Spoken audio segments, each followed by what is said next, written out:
order the Winnebago County Board of Supervisors of August 19th. We'll start off, the roll call has been taken by machine, so we'll start with the Pledge of Allegiance.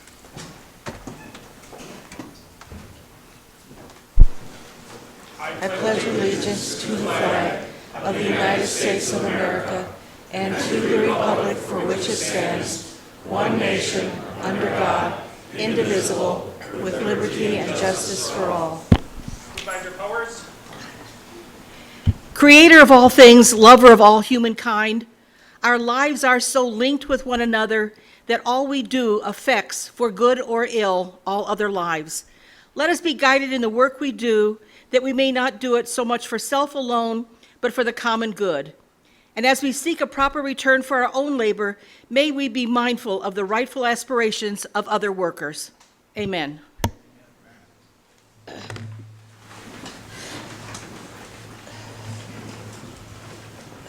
And I Before missed I the ask last, for the I adoption missed a of line. this evening's agenda, Supervisor Farry has asked to pull Resolution 017908-2025.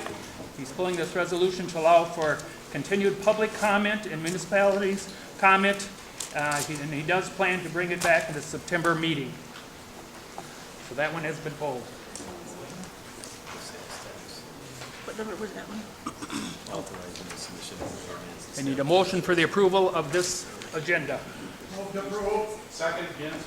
Motion moved and second to approve the agenda. All those in favor signify by saying aye. Aye. Those opposed say nay. Carried. Public comment. Time will be allowed for persons to express their opinions on any resolution or ordinance that appears on the agenda, as well as any matter over the body has jurisdiction. Pursuant to Rule 6.4 of the Rules of the Winnebago County Board of Supervisors, the County Board Chair shall limit a public comment to 2 minutes. So anything you'd like to talk to about this evening, whether it's on the agenda or not, go ahead, you'll have 2 minutes. Just come forward to the mic, state your name and address.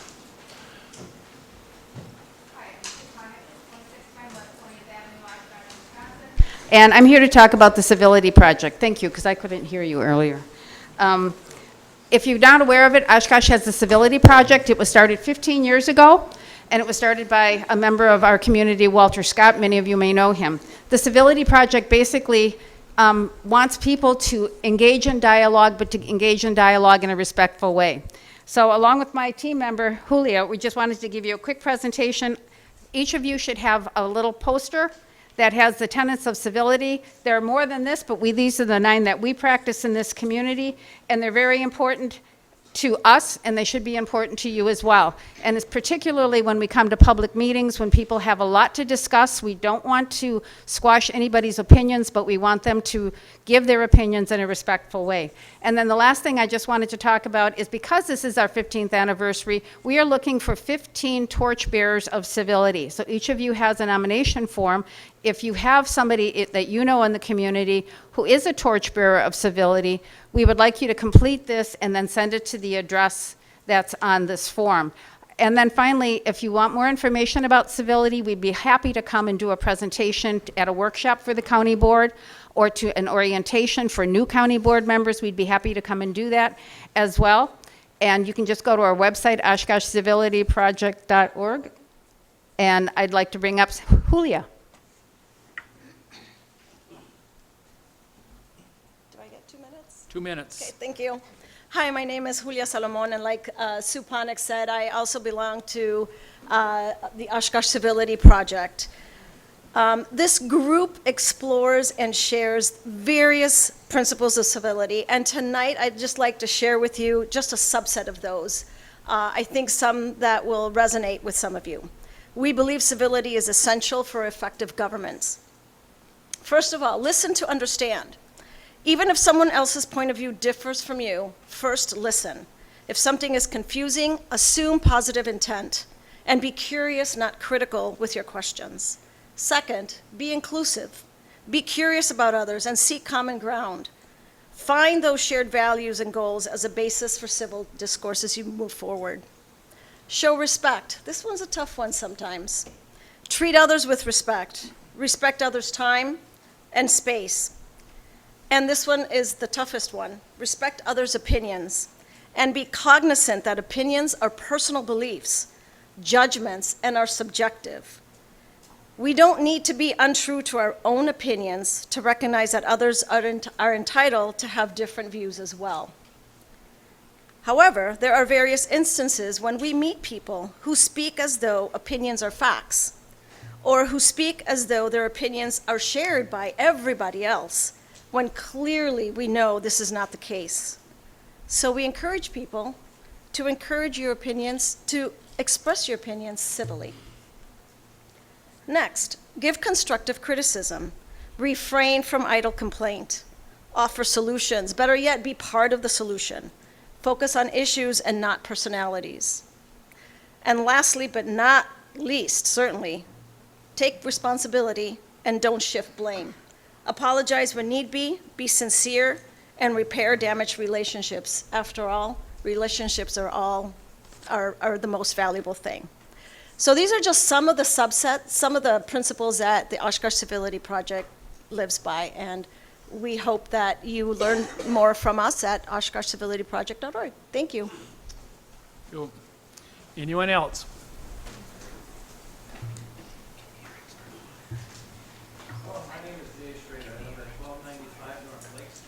Just hold on a minute, please, Mr. Schrader. Show something about what I thought of the sales tax proposal was a garbage can, because that's where it belongs.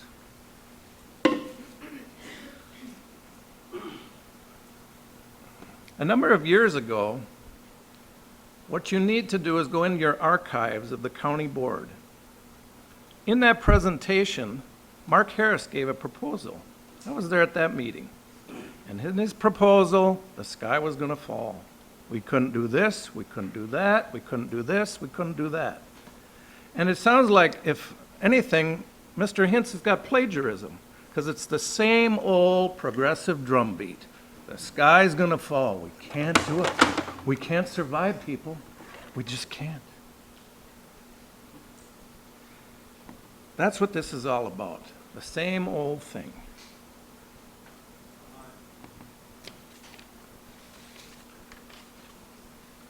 Voting for this is a $17 million tax increase. That's what it is. Don't let it be spun to something else. It's going to reduce property tax. You know, one of the other things I hear, the progressive, we're for the poor, we're for the poor. This is a regressive tax that's going to hurt the poorest of the poor in Winnebago County. So on both spectrums, you got the sales tax going to hurt people, and the progressives want to defend the poor, and they're going to hurt the poor. Today is my dad's 97th birthday. He was on the Waupaca County Board for 38 years. And you know what? I think he'd be proud of his kid coming here and testifying against a tax that is going to hurt Winnebago County. The one thing Winnebago County should do is do an advertising program. Come to shop at Winnebago County. On a $5,000 purchase, you can save this. $10,000, you can save that. Just use your common sense. But please review Mark Harris's The Sky is Falling video before you vote on this. Thank you. Thank you, Mr. Schrader.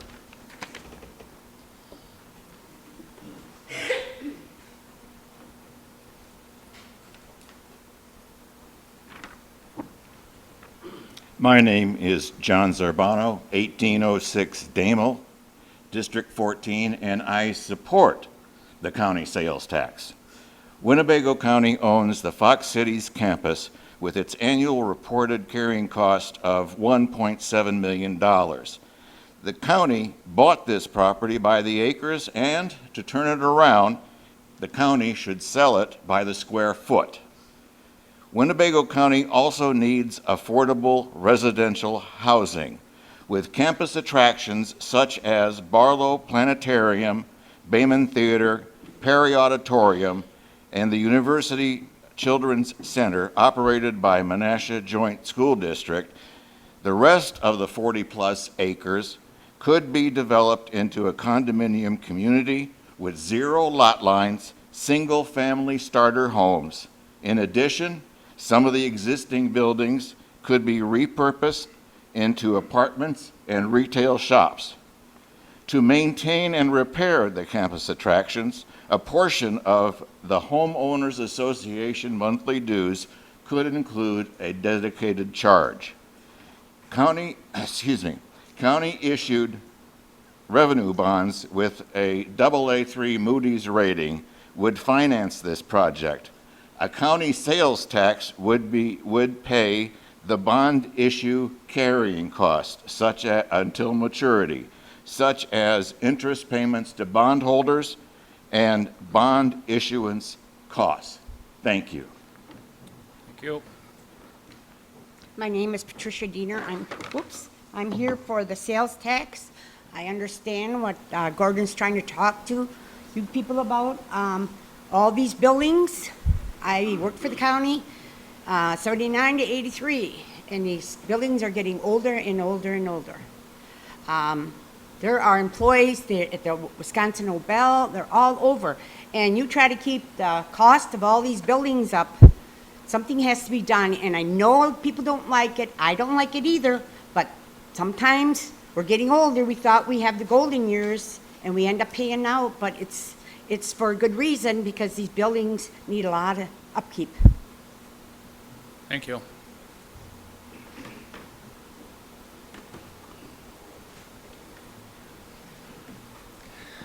Hello, Brian Dufferding, 686 Oak Street, Neenah. For those that are familiar with my time on the county board, you probably have an idea of how I would vote on something like this, because I voted no on a lot of things. This is no different. But with that in mind, I have seen that the county is actually looking at consolidating their operations to a couple of buildings. And I'm actually all for that. I think that there are some really good long-term savings for the county when doing that. I remember when I was working on diversion programs with the district attorney, we went over to La Crosse County, and La Crosse County had two buildings there where they essentially had all their county operations from.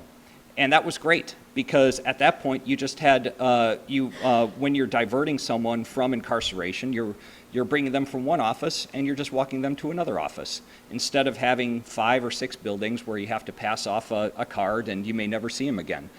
And so with that in mind, there's actually some really good savings that the county can have by consolidating your operations to 1 or 2 buildings if need be. So this sales tax is premature, very premature. Wait until you get that done and quantify the savings that you have for the county by consolidating your operations to 1 or 2 or maybe even 3 buildings, and then have that discussion. And furthermore, you know, when I was on the Planning and Zoning Committee, and we were looking at altering the floodplain map amendment for FEMA, one of the things that I did is that I talked to the farmers out there, and I talked to everyone involved in that, and make sure that I got their input and that they were represented. And obviously you could tell what their opinion was on that, because they didn't feel that they were represented. They didn't feel like it was that they've been communicated to in any proper way. So Thank you, Mr. Differding. as supervisors, you should talk to all the elected officials from the town boards and the village boards and the city councils. Make sure that you have their support before you consider going forward with this.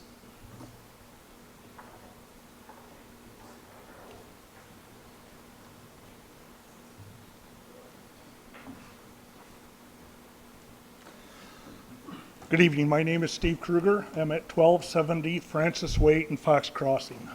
I'm not going to get into, I'm not for this particularly, but I'm just going to assume it's going to pass and it's going to go forward, because I've never seen a board or a committee ever sit there and pass up a windfall like a sales tax.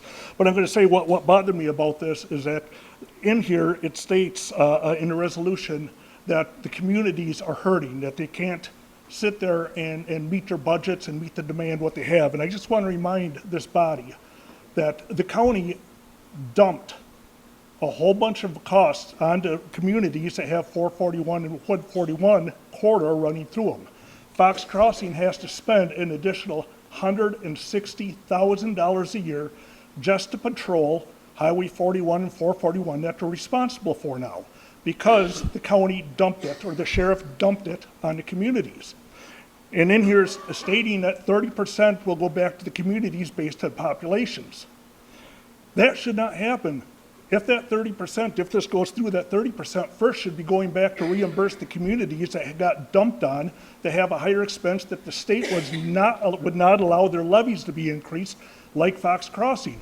What's ever left of that 30,000, go ahead and just sit there and disperse it between the communities based on populations. But what the communities are going through, they didn't do themselves. You guys helped them out on this. And I think it's just atrocious to sit there and say it's just gonna be based on population. The communities need and deserve to be reimbursed for that dump first before everybody else gets theirs. Thank you.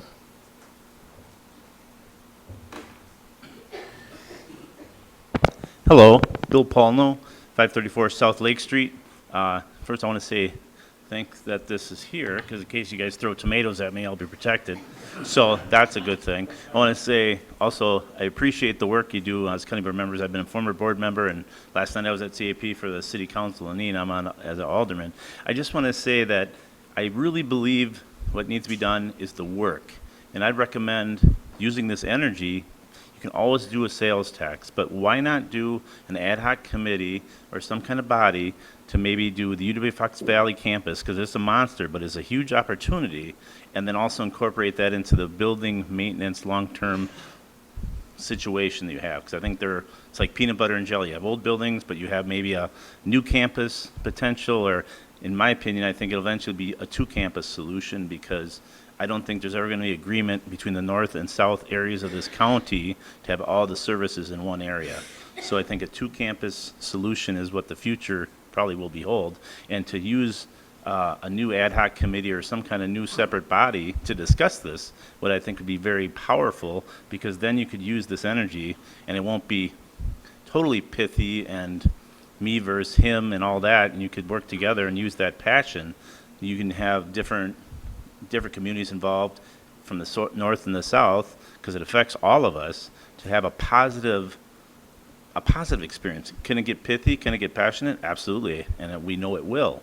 But without doing the work, the grind, the 3-hour, 2-hour meetings that nobody attends, not like when there's cameras there, when nobody's there, when you have to vote on things that you might disagree with your person sits next to you or a person that you've worked with, but if you do it in a professional manner, I mean, I'll just end on it. My mother always taught me when I was growing up, there's a difference between a debate and an argument. An argument is personal and it's animosities, but a debate is about issues and facts. If you had the separate body to discuss this, I think that would be a good venue to do this. Thank you. Thank you.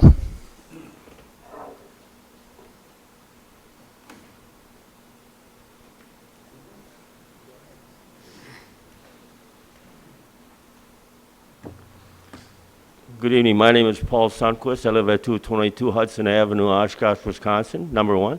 Number two, I'd like to thank you, Mr. Chairman. I'd like to thank all the people that are sitting on this board, because I know you're all working to make this place better for all of us, and I, for one, appreciate it. We're talking about this thing, sales tax, and, the first thing that came to my mind was, okay, so instead of taking it out of this pocket, they want to take it out of that pocket. Well, that's another issue. But we never had one before, and the reason we didn't have one is because we never needed it.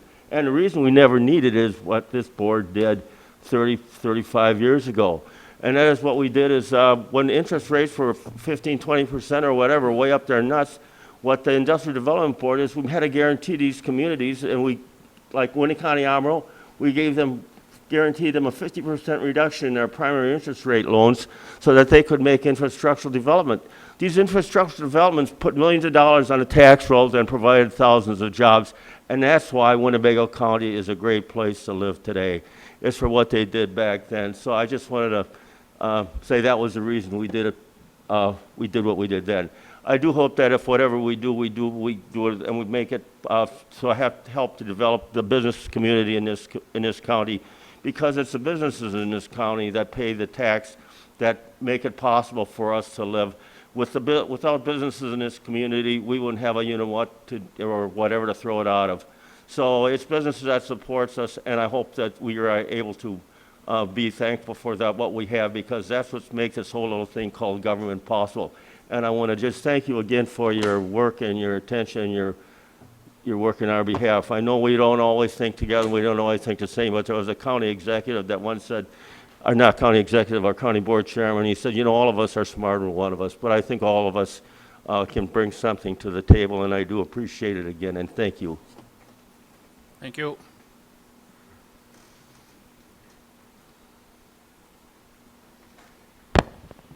My name is Steve Goodman. I live on Rainbow Beach Road in Neenah. And I just want to let you know that I disagree with the 0.5% sales tax. I wish I was as prepared as other people here, and I'm a little nervous. But I'm going to say it's not a large amount that you're going to impact each family. But I know several people who are not high-income people. And this, if it's $20 a month per person average or whatever it is, it's going to have an effect on them to the point where their teenager can't go to the movies once a month or things like that. Children can't go to McDonald's because the family has to take the money and stick it in extra costs for clothing, etc. And if you're really concerned about the poorer people, I would not do this tax. It's not going to affect me any. It won't bother me at all, but I know of people who it will. Some of them I live near, and I just want to point that out. I'd spend or focus more on the spending side than on the collection side. That's my thought. Thank you. Thank you. 1761 Brighton Beach Road in Menasha. I just want to piggyback off of what you said a little bit. I also disagree with the 0.5% sales tax increase. The original colonists paid 1 to 1.5% sales taxes. Now we're up to about 14.5% on average. As a lot of you probably make budgets at home, but it seems like the county isn't. They need to come up with more money now. I ran a budget for what the average individual in Oshkosh makes in a year. Their average income is $32,748. To put that into perspective, a new vehicle nowadays costs about $48,000. Based on what they pay in taxes every year, it'll take that individual 24.94 years to afford that new vehicle. You can say that that's a vehicle, college tuition, whatever you want to say that is. But on the flip side, government will be able to afford that new vehicle in 6.1 years off that one taxpayer's money. Seems a little out of proportion, doesn't it? Now you want to add more money to that. With this 0.5% sales tax and the wheel tax that you have in Oshkosh, more people are going to look at other ways to avoid that increase in tax, including the Montana license and registration loophole, if you want to call it that, where you can register a vehicle in Montana not to pay sales tax. You can create an LLC in Montana for $35, which is the same amount as you charge per year for wheel tax on that vehicle. So then you won't be getting any state or local tax on that vehicle purchase. So I disagree. Enough's enough. No additional taxes. Thank you.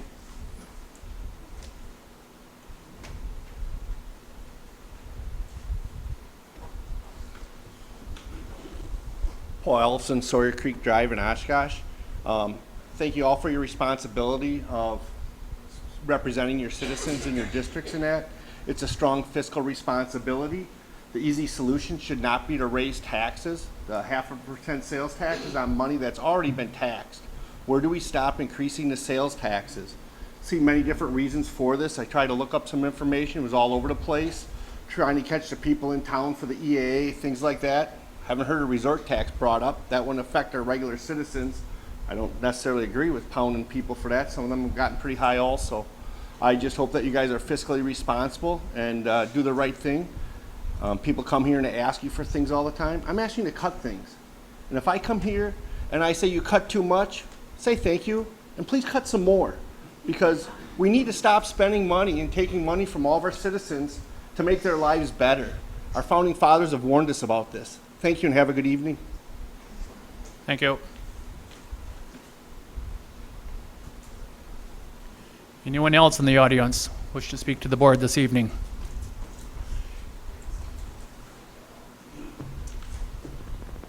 I'm Al Fisher from 100 Sunny Hill Avenue, and I'm speaking in opposition to a county sales tax that will disproportionately affect lower income individuals who pay a higher percentage of their income on taxes than other people. Thank you. Hi, I'm Cameron Crandall, 351 West Haven Drive, and I'd like to speak directly to my supervisor, Brenda Pluchinski. I urge you to vote no on this resolution. My family, my grandma, and other grandparents are on fixed incomes, and I don't believe that this tax will end up benefiting them with their property taxes, which are already out of this world. Thank you. Thank you. Good evening. I'm Don Merkus. I live at 163 Main Street in Menasha. I'm here to actually speak for this sales tax. None of us like paying taxes, me included, but one of the most cruel taxes we have, especially for our seniors and our low-income people, is the property tax. That property tax goes up year after year after year, and you have no ability to say no to that. A sales tax gives you options. You can decide to buy a new car. You cannot decide if you want to stay in your home or not.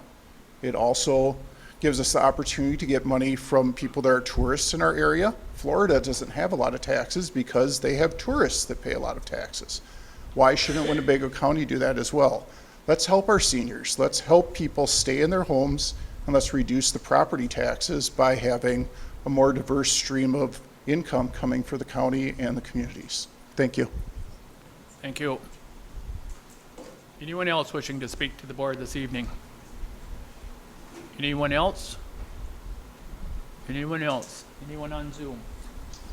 Who do you have?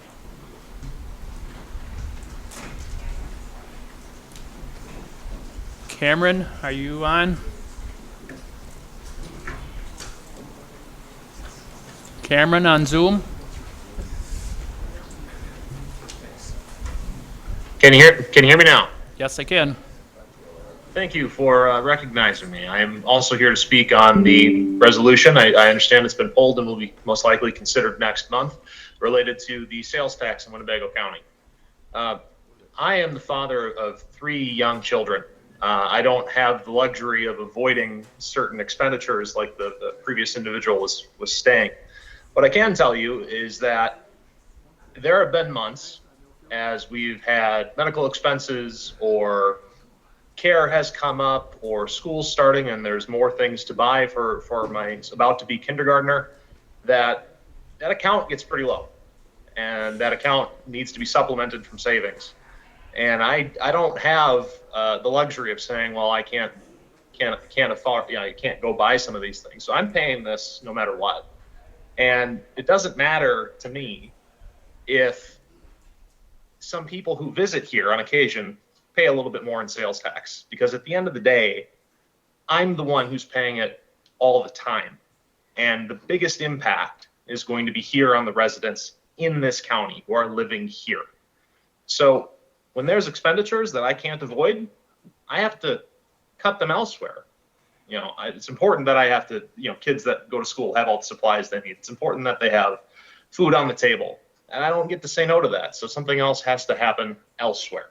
And that's what I would encourage you guys to look at.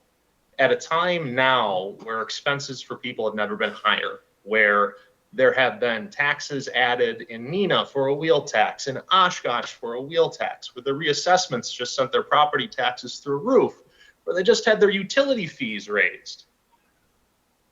Now, when it is so difficult for people to make ends meet, now is not the time to add to that burden. Actually, I would argue it's your responsibility as our officials to find ways to ease that burden.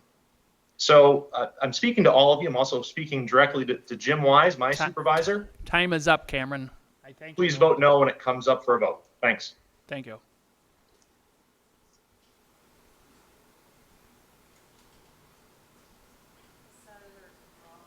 Who? Senator, are you on?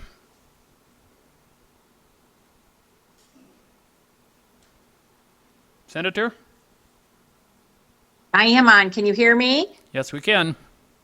Wonderful. Senator Rachel Cabral Guevara. I'm on 190 River Island Court, and that is in Fox Crossing. I just wanted to bend an ear for a moment here. Down in Madison, we get many emails every single day, and I will tell you, we have received numerous emails for quite a period of time regarding concern over this increase in tax. I have not received one email that said, you know what, show up, speak in positive support of this particular sales tax. All I have gotten is email after email saying this is not good. What can we be doing? I'll say that in Madison, we fought really hard in this budget to get some budget cuts, one for the senior tax, one for an income tax bracket, and people really appreciated that. People are struggling right now.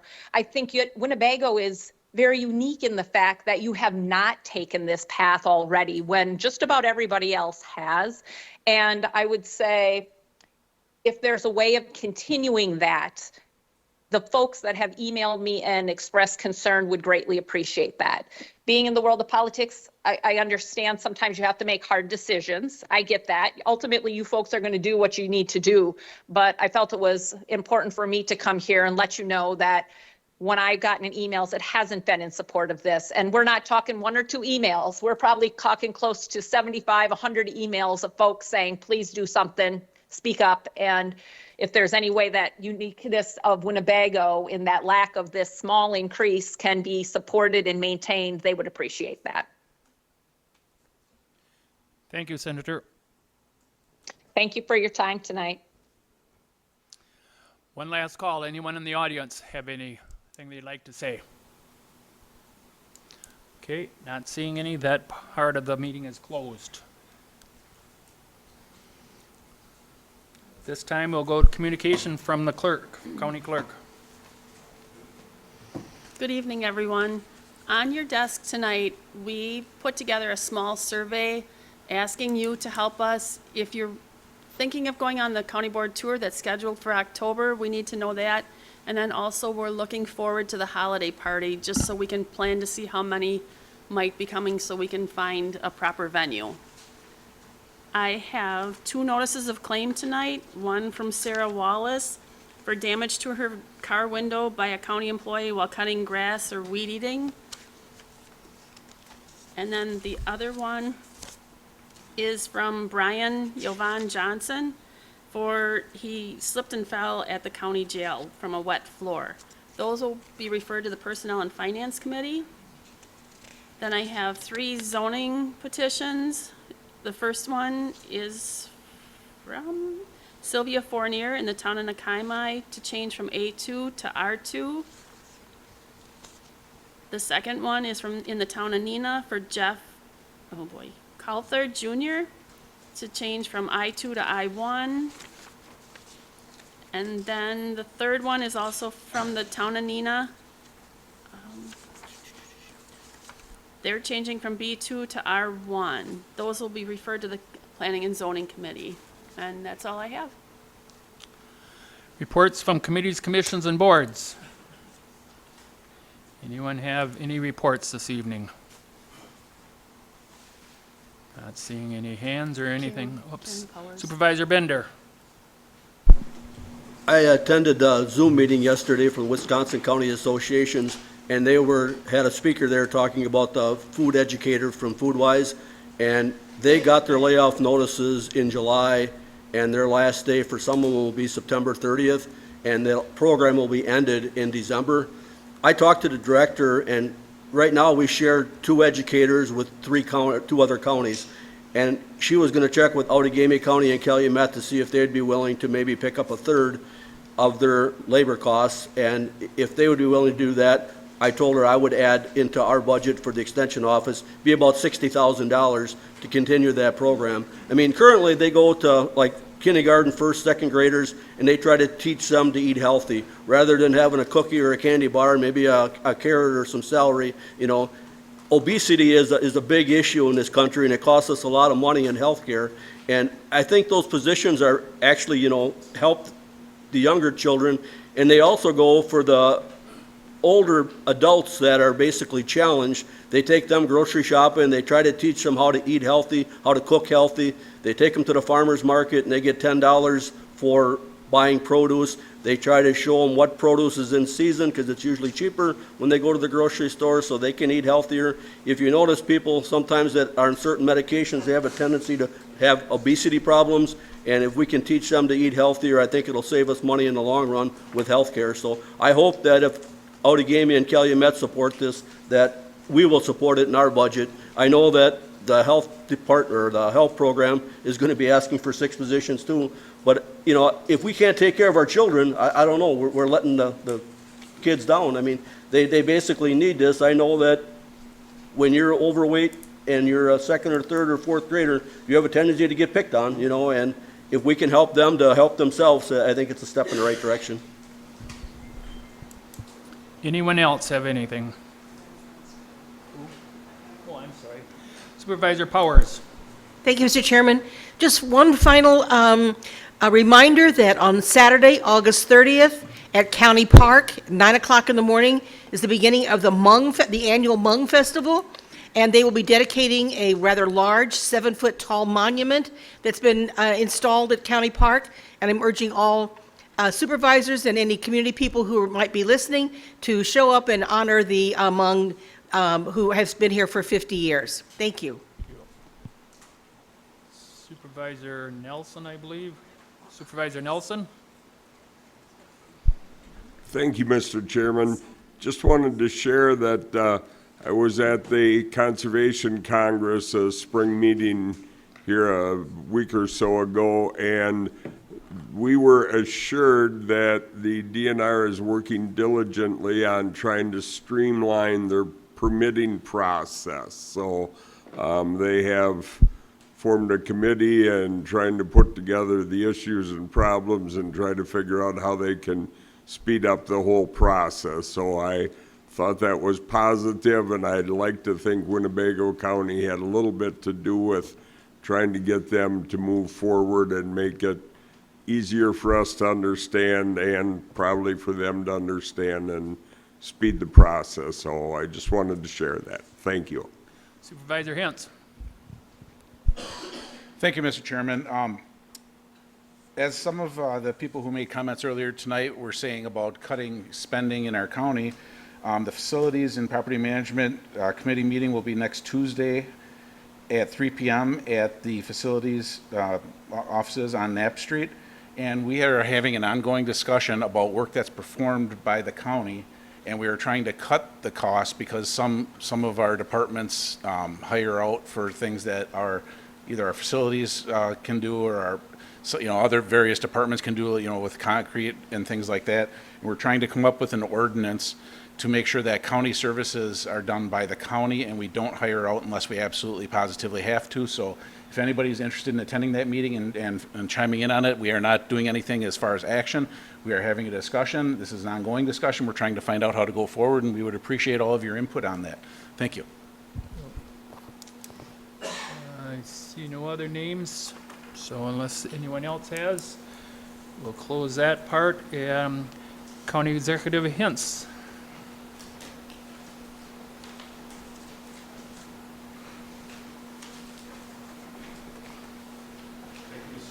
And good evening, everyone. Just wanted to touch on a few topics. One that's up related to medical examiner fees. And during my first 2 weeks in office, when I was going around meeting with department heads to get to know everyone, I met with the medical examiner, toured the new morgue, and one of the issues that she wanted me to work on was to help with a state statute problem that prevented us from charging fees for certain services that the new morgue was going to be able to allow us to provide for other counties. State law only allows increases in medical examiner fees by the inflation rate, and it was previously believed that meant that we could not raise fees for services which we had never charged for or services we could provide with the opening of the new morgue. So since we didn't have a fee for signing death certificates, for instance, or transporting a decedent, it was believed that we were limited to increasing the fee by inflation, but any inflation rate times a $0 fee would still be zero. So I asked Kobe Skellinger in my office to look into the issue, and his interpretation of the statutes was that the restriction did not apply since we had never enacted fees and we were not restricted to the inflationary increase and could therefore enact the fees at levels consistent with our reasonable costs. This was confirmed by corporate counsel and the actions of other counties Kobe found in his research. The measure will raise revenues at the medical examiner's office by more than $200,000. I'd like to thank Michael Shue from the finance department and Cheryl Bremer, our medical examiner, for working hard to find the best rates to charge for these services. And for those of you that moved forward with the new morgue, it's not just a benefit to Winnebago County, but to the region as well, as other counties had to do the same thing we did, go to Fond du Lac, go to Milwaukee. Now we can be the provider and also generate some revenue from that. Budget update. Last week began budget meetings with the budget team and department heads. We're reviewing requests, discussing programming, and crafting the budget that I'll present to you. Next week, we'll continue that work, meeting with committee chairs and making final budget tweaks. We started deliberations with a $14 million deficit. Now, that number is when you take all of the requests and all the available revenue, that's the gap that exists. Obviously, all the requests are not going to get approved, but that's up from nearly the $9 or $10 million budgeted deficit that was passed in last year's budget. The budget I will present to you will rely less heavily on the application of reserve funds, which is the goal, than previous budgets have. But the work to trim the budget from where requests are to where it needs to be is going to be a tough one. We don't have a lot of new programming requests, and a major part of the deficit is the cost to continue. In other words, everything we do now, what it costs for compensation increases, healthcare costs, workers' compensation, utilities, tariff costs, things that we're seeing. The addition of the Fox Cities campus, maintaining support for the homeless eviction loss prevention program that was previously funded by the federal government, and obviously looking to be more aggressive on the capital improvement budget so we don't fall behind like past boards have and leave us with $67 million of deferred maintenance. The net new construction for Winnebago County is projected to be 1.43%. This is the amount we can increase our property tax levy by, and comes out to just over $1 million. Now, if we dedicated all this revenue to wage increases, we'd be able to offer just under a 1% raise to county employees, and that would undermine a lot of the work that was done by the compensation study that showed how far we were behind comparable counties as we look to try to stop retain and recruit new people to fill the jobs that we have. We will be doing a budget briefing kickoff on September 10th and 11th for the Board of Supervisors. You should have received a calendar invite to these. One will be in the morning, one will be in the afternoon. These will be repeat sessions, and you're encouraged to attend one of them. Me and our team will be presenting the macro themes of the budget, key assumptions made, present the top line department budgets. And this is coming to you more than a month before you've previously received the budget book. And following the board's budget presentation, we'll be holding community listening sessions for the community to provide feedback. And your individual committees will be presented more detail in their meetings from their community, their department of jurisdiction, following the September 10th and 11th meetings on the budgets. I'd encourage everyone to follow the committee meetings through the September and October to help understand what's in the budget. And obviously, if you're going to make changes, work with departments and department heads in our office. I said, I believe in the process. The good news is it'll be a better, more transparent process. The bad news for me is you might change the budget more, but I'm hoping when you do that, you'll be more deliberative and considerate in those changes. Staff are going to be available throughout the process to help you with budget amendments. It's my hope.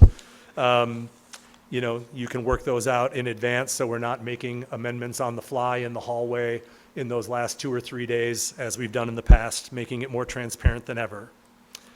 Final item I want to discuss is the Winnebago campus up in the Fox Cities. We've had the ownership of the campus for about 49 days. We're still working through a lot of logistical challenges. The department head elders let me know we're up to 5 fobs now to get in the building. We had 2 for a while. I'd say that UW Oshkosh did not leave the facilities in as great a condition as we expected, and the list of things to do continues to grow.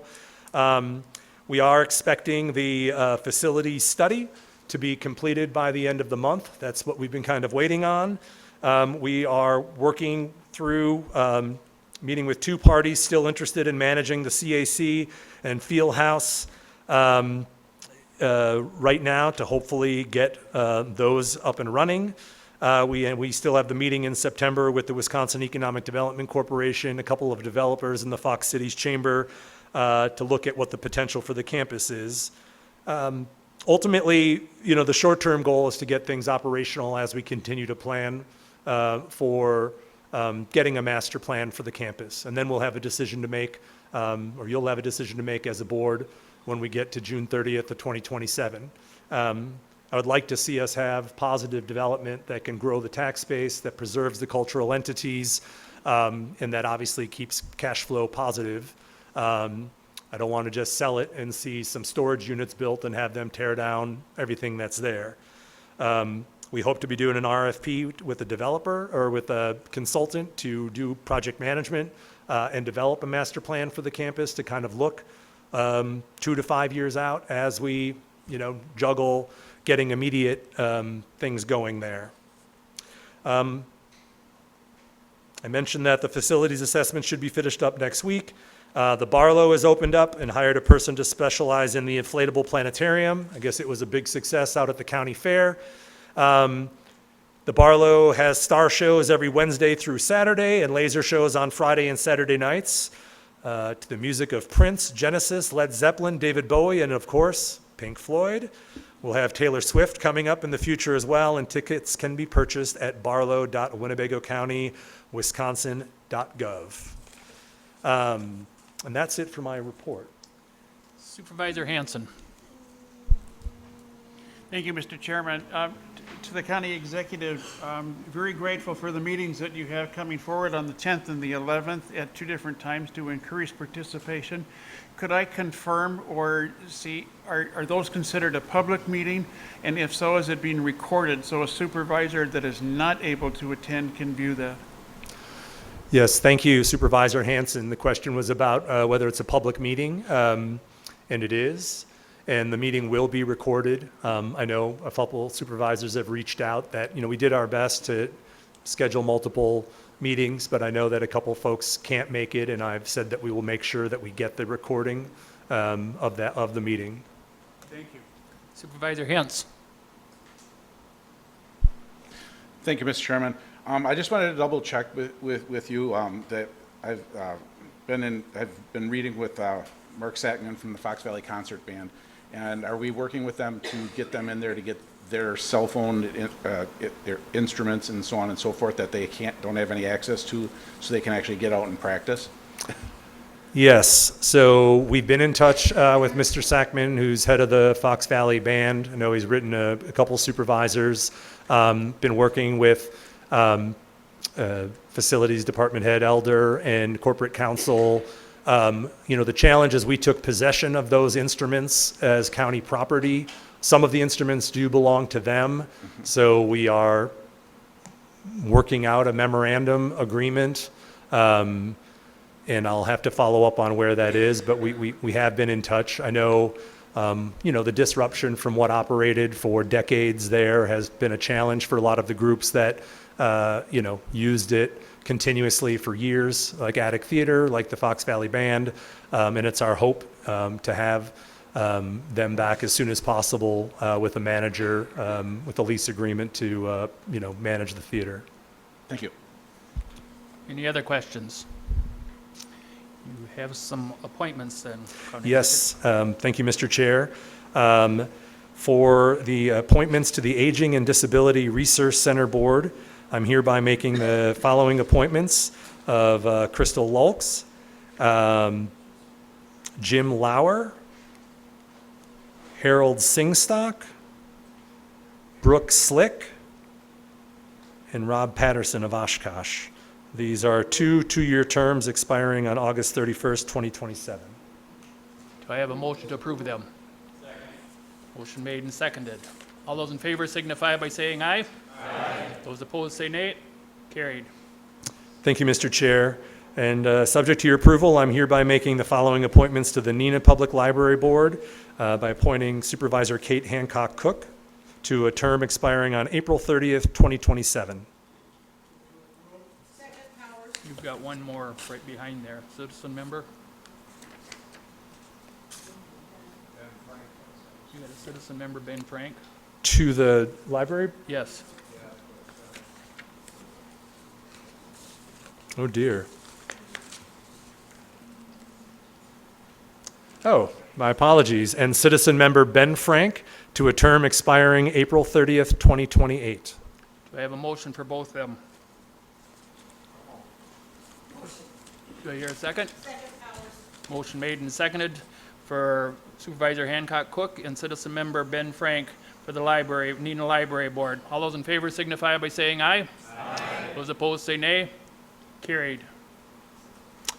And then one last appointment, subject to your approval, I'm hereby making the following appointment to the Winnebago County Housing Authority Board, Jesse Coates of Oshkosh, to a term expiring April 15th, 2027. Motion made and seconded for the approval of Jesse Coates. All those in favor signify by saying aye. Aye. Those opposed say nay. Carried. Thank you. Thank you. All they really have is one board member that's asked to be excused, and that was Supervisor Bureau. Another one asked, but he's here tonight. He had surgery yesterday, and he's here tonight, so glad you could make it. So them are the only ones that I had heard from as of yesterday. So we're going to move right on to our presentations. First one will be our Corporation Counsel, Mary Ann Miller. Thank you. I wanted to basically take an opportunity to give all of you an overview of consent agendas.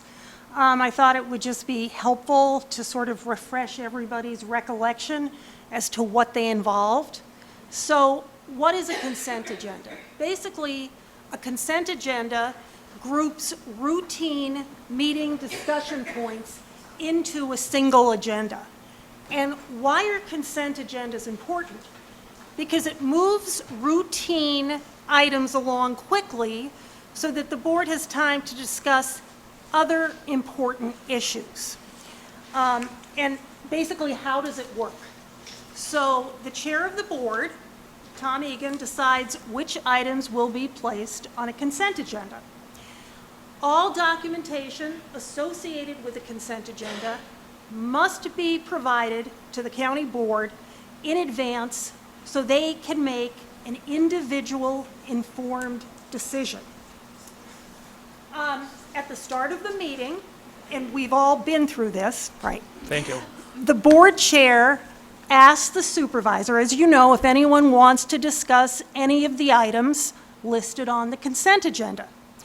And then all the supervisors are given an opportunity to ask questions and have them answered before the vote. Questions and answers are obviously shared with all of your colleagues. Simple questions, clarifications, or short amounts of dialogue relative to a consent item may be discussed after the motion, but before approval of the consent agenda. Now, this is really, really important. That's why I titled it important.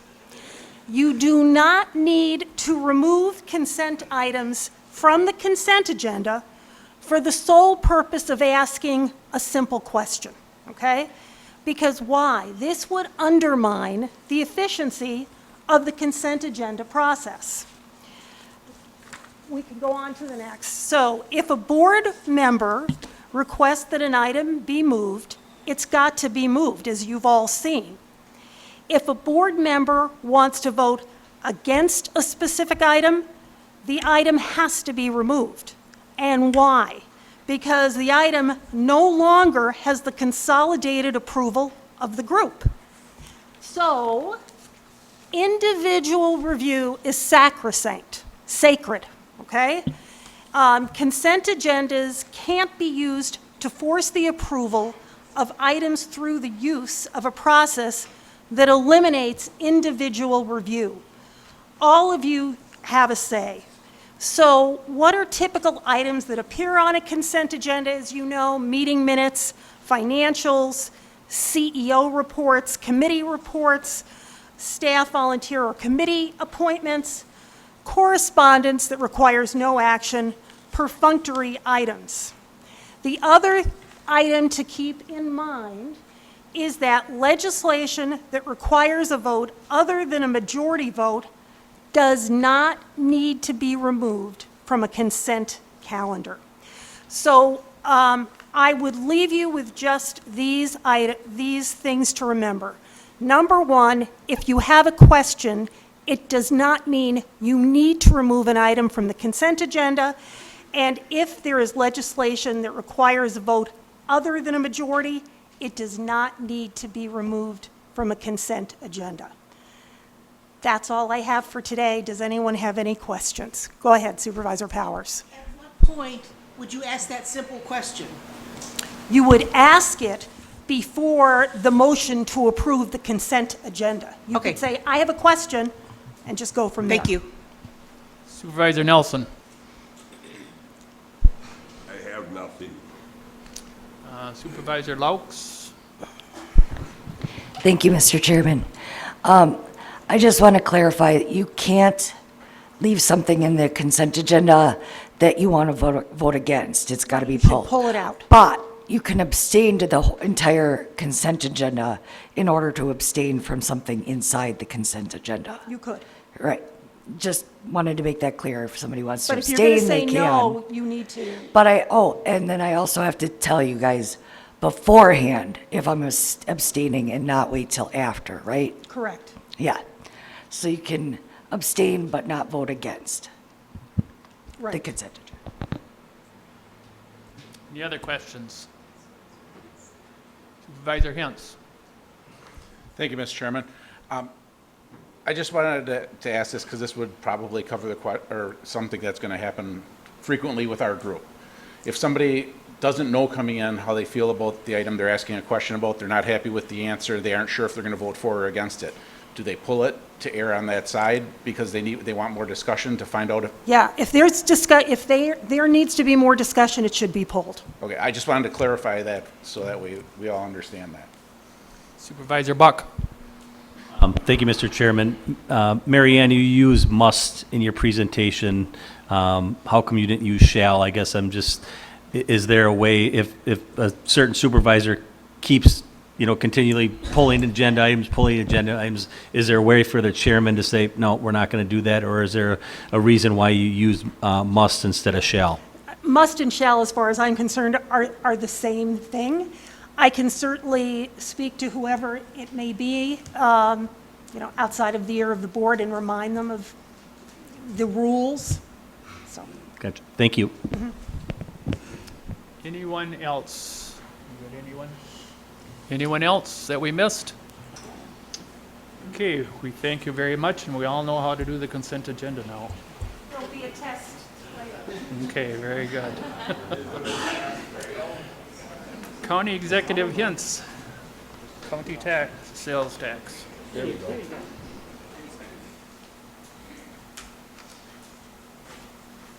Great, thank you, Mr. Chair.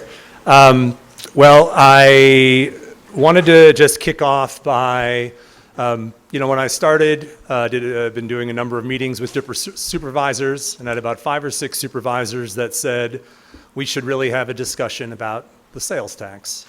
If you ask me why Winnebago County hasn't had a sales tax or doesn't have a sales tax and is one of 2 out of 72 counties without one, I think, one, we haven't needed a sales tax. We've got the third lowest levy per capita in the state.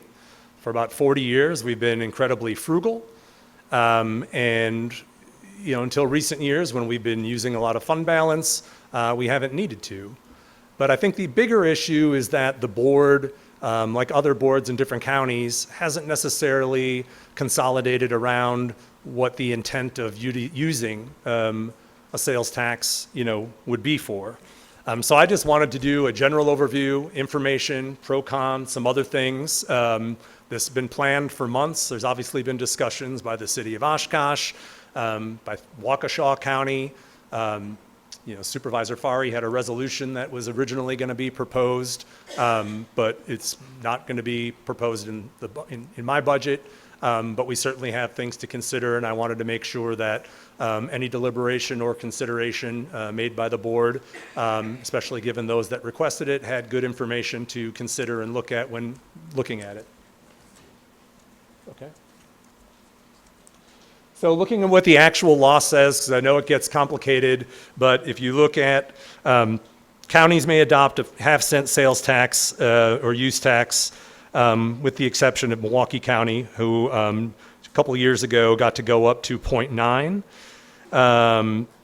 And the state collects the county tax along with the state tax with no administrative burden for the county. As I mentioned, we're one of 2 counties, along with Waukesha, to not yet adopted the tax. Next. Wisconsin statute requires that any county and sales and use tax be imposed, quote, only for the purpose of directly reducing the property tax levy. So forever, the sales tax was supposed to be used only for the purpose of lowering property taxes. There was an Attorney General opinion in 1998 that the sales tax revenue may be used to fund any service that could be otherwise be funded by the countywide property tax levy. This means offsetting specific budget items, not just reducing the levy. There was a Supreme Court decision in 2022 related to Brown County that affirmed that using the sales tax to fund capital projects, I think this was after the Lambeau Field sales tax expired, they kept it on to fund some capital projects. The court rejected the notion that a dollar-for-dollar offset was required. What this means is that counties can use the sales tax revenue as a flexible funding tool as long as those expenses replace what otherwise would be funded. Next. So pros of a sales tax. Non-residents currently utilize services in Winnebago County, and they don't pay for the services they use. So Winnebago County property taxpayers subsidize county services for non-residents. The airport, for instance, doesn't make money.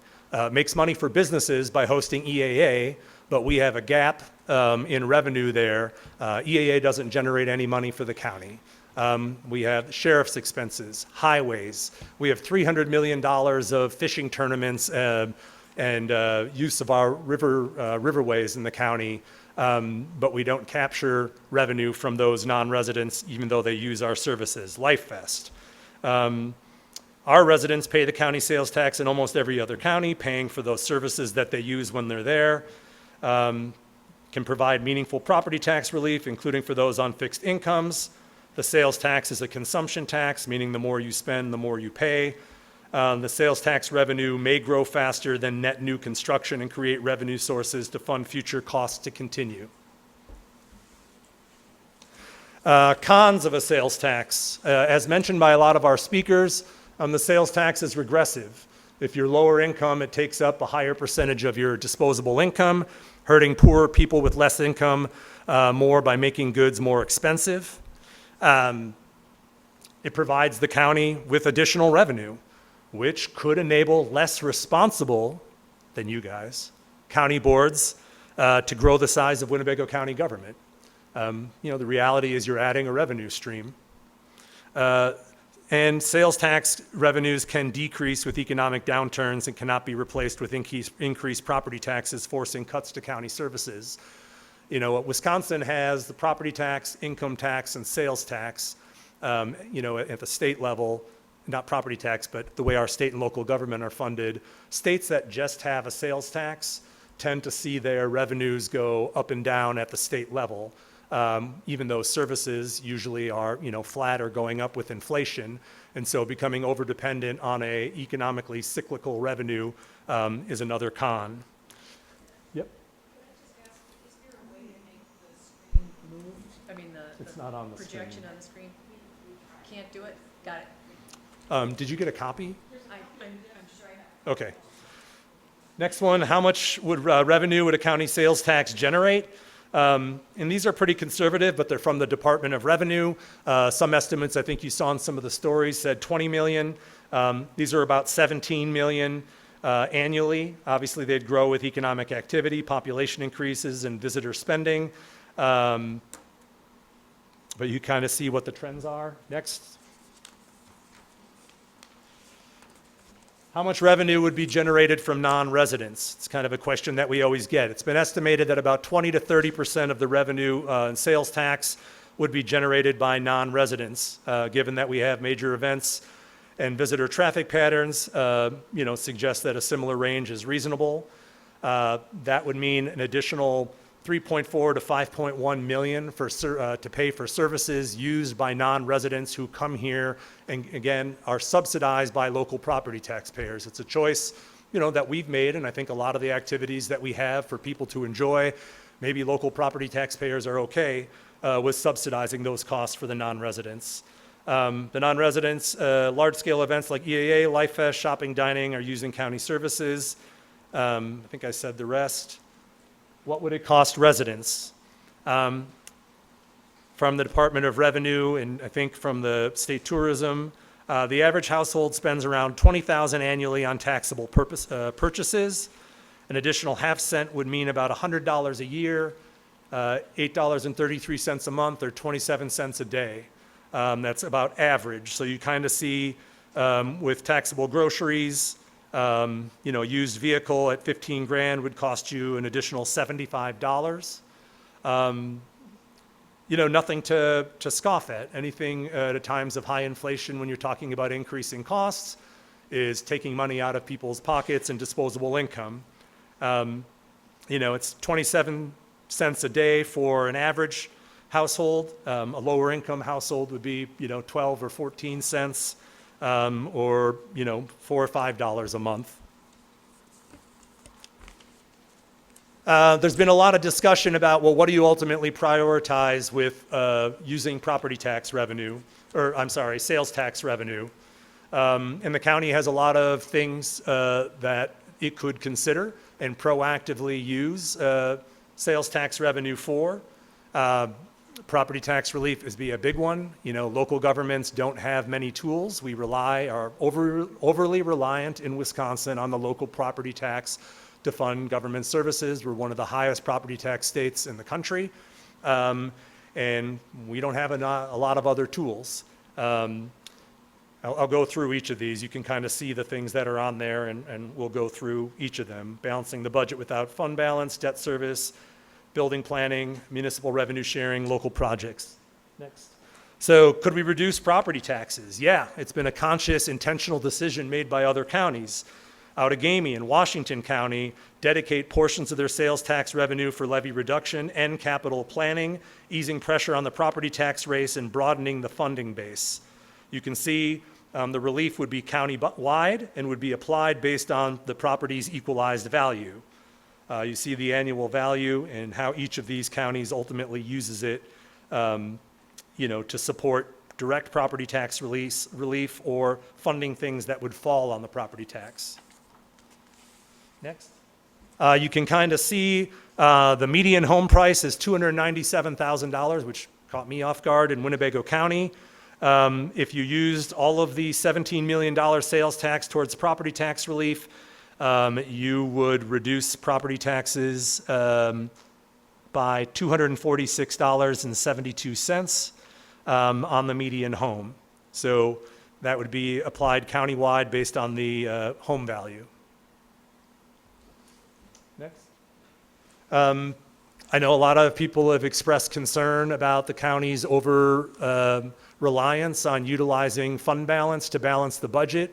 I said earlier in my budget discussion, we were going to try to minimize that, budget more accurately, and have less reliance on that. But this has been going on for years. Certainly, the utilization of sales tax revenue would ensure that we had a truly balanced budget and weren't relying on one-time money from our general fund reserves. Next. Debt service strategy. Similar to, I think, one of the counties that was mentioned previously, you could leverage the sales tax for property tax relief by funding debt service payments that are currently funded through the property taxes by allocating a portion of the sales tax revenue to these payments. You reduce the reliance on property taxes, you create a more purpose-driven model, and you align spending with constituent capital priorities. This would support transparency and fiscal sustainability while easing the burden on local taxpayers. Next. I remember when we had the master plan presentation. We know about the $67 million in deferred maintenance. We know that it was a lot to hear $350 million of new projects. Not all of them obviously would be done, but a lot of the questions I heard from supervisors was, well, how would we fund all these needed county building projects given everything else that we need and not wanting to spend bad money on expensive older projects? Well, obviously having a dedicated new revenue could be applied to address some of the $67 million in deferred maintenance and could be applied to fund a master plan project debt service payments. For instance, a new courthouse has been one that was a part of the master plan proposals that is currently estimated at $82 million. If you go to the next slide, it's a shame we can't see this. But on an $82 million project, if you were to do a 10-year bond, you would pay $9.9 million a year in debt service over 10 years, principal plus interest payments to pay for a new courthouse out by the sheriff's office and a justice center that it's already built for, or a 20-year term at $6.2 million for principal and interest payments. Again, this is simply an example of how to utilize potential new revenue and answer a question that was asked after the master plan presentation that took place a couple of weeks ago. Since one of the big challenges and questions that was raised is, well, how would we fund any of these new things if we moved forward with the master plan discussion? Municipal revenue sharing. Obviously, we had a resolution that was proposed. Some communities have asked for it. It's not just the county who is stuck with the property tax, but municipalities are even more reliant in that they don't have a local option tax like counties do. They only have the property tax, and years ago, their fees were also included in the levy limits imposed, on local governments. And cost to continue and inflation have probably outstripped the shared revenue increases that happened a few years ago. Clearly, our county's been recognized as having the sales tax option. You've heard communities like Oshkosh, hinting at or alluding at or trolling the county, looking at ways to do it. But, sales tax could be redistributed to municipalities in the county to help them, to provide them some relief. There are a handful of counties that do this right now, although none of them allocate more than 10% of their sales tax revenue to help other municipalities.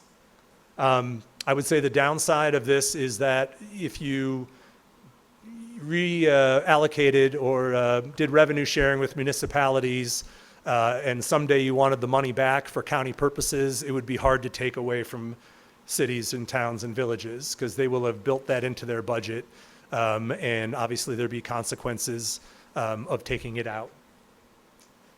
Another way to look at, and I think there is Sheboygan County that does local projects. Maybe there isn't. I don't know. I thought there was a local county that does local project sharing, similar to how the county here handled some of the ARPA funding. Instead of doing direct revenue sharing for whatever purpose, you would maybe have a pot of money for municipal projects generated by the sales tax that could then be requested, probably capital projects, highway projects, that would then prevent the sales tax revenue in a revenue sharing proposal from being built into local budgets going forward, but would, protect the county from that and still allow for some relief for local government. Obviously, it gets complicated, and I know that could be a headache on going through and analyzing and figuring out which projects are worthwhile or not. So we also have to think, and it was kind of my reservation, I certainly appreciate the vice chair, leading by putting forward a resolution even though it's pulled. I think this is a discussion worth having. I wasn't that excited about the proposal because I'm focused on the county and the county long-term needs, but I believe it's ultimately a decision for the board. I'm here to give you the information and just inform you and remind you that, not in 2026, but in 2027, we're looking at the loss of some federal money, along with some mandates that are going to increase costs for the county. We have an aging population, and a lot of what the county provides in services are going to go up with the service needs of that aging population. I mentioned the deferred maintenance and facilities master plan needs. You know, and as we get more demand to get involved in housing, economic development, address some of the homelessness issues that we're seeing in the county, it's, you know, areas that county government hasn't done in 10 or 15 years ago, but we are being asked to step up the plate, work with our communities, work with nonprofits and others to do, and that's more demand on county resources. So is that my last slide? Yep. That's it. I tried to cook through that because I knew we were, did I make it under? You did well. All right. You got that? Supervisor You know when you Hanson. talk too fast? Thank you, Mr. Chairman. First and foremost, very grateful for the community outreach that has happened in the room over Zoom today. Those that have reached out personally, either by phone or email, or even one-on-one, very grateful for that.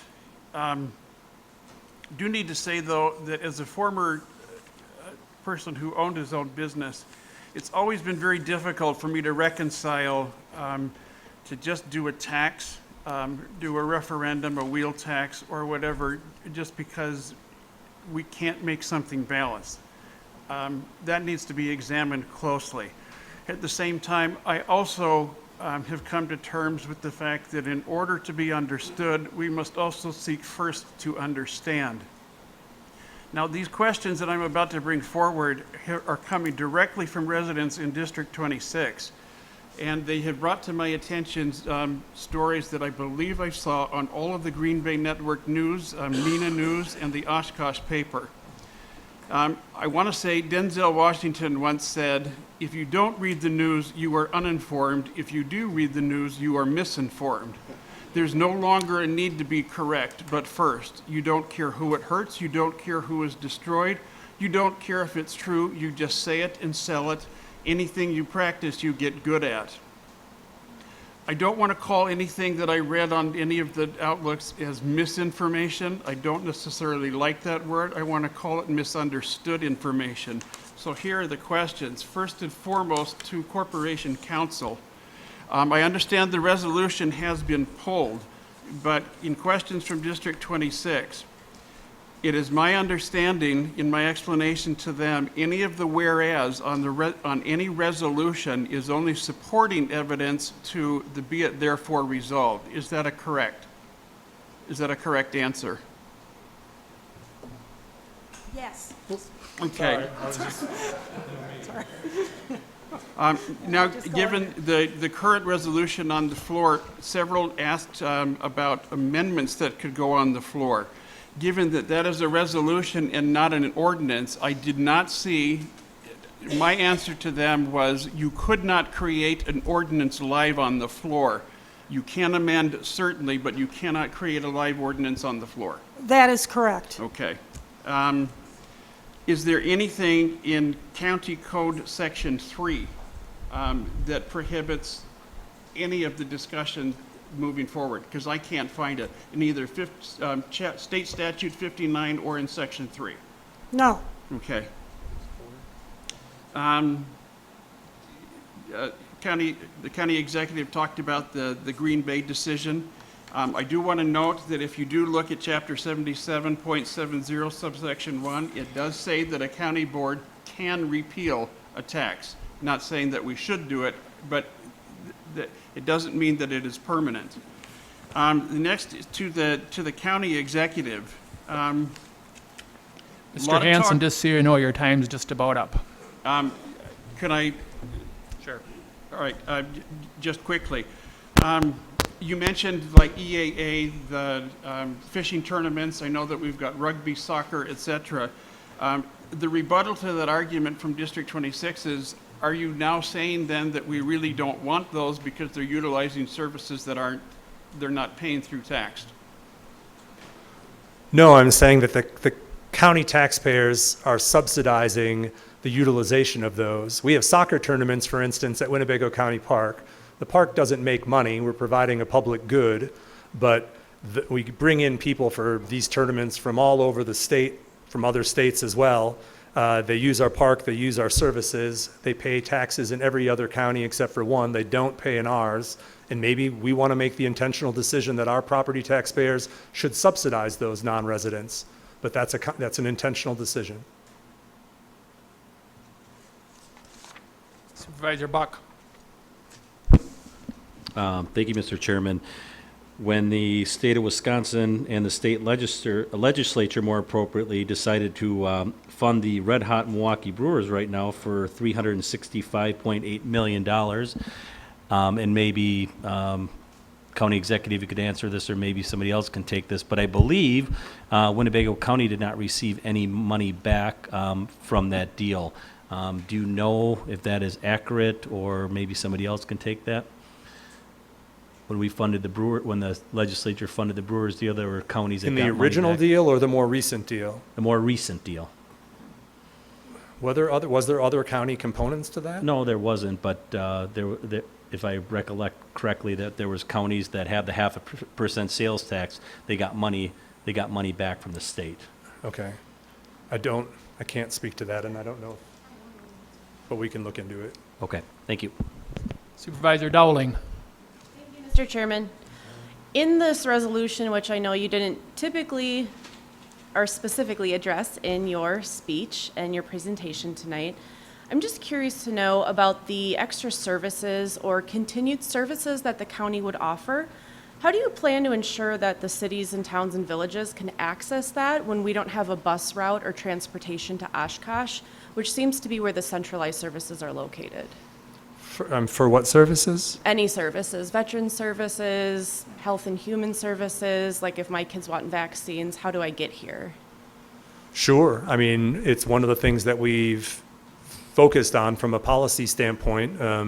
We've had some success with veteran services and going directly into the communities. We've got regular office hours at the community center for both public health and veteran services in Omro. I know that we've done some work in Winnebago. We just met with Director Vorpal the other day.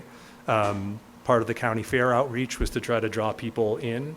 I think it's always a challenge that we are centralized in the county seat, versus the services in other places. But, we don't have regional transit. Some counties have countywide transit. That's not one of our expenditures.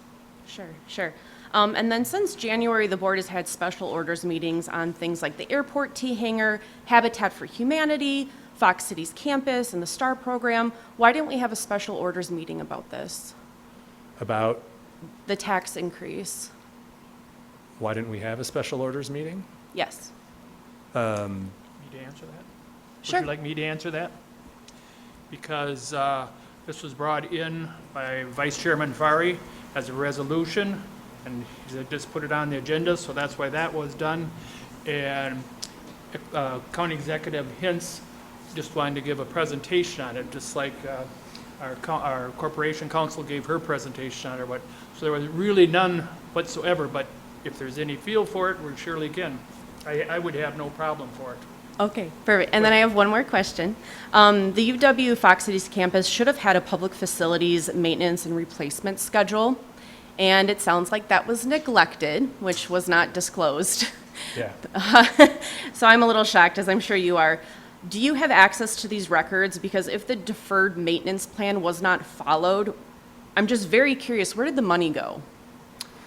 The money that was supposed to go to pay for the upgrades there the last few years, I would have to defer. Director Elder, do you have a answer on that? I know that part of it is that, I know we didn't do the kitchen, for instance. All of those capital projects that weren't already started were deferred when the decision was made that UWO was going to be pulling out. Okay, Director Elder, can you use a mic, please? Some of them couldn't hear you.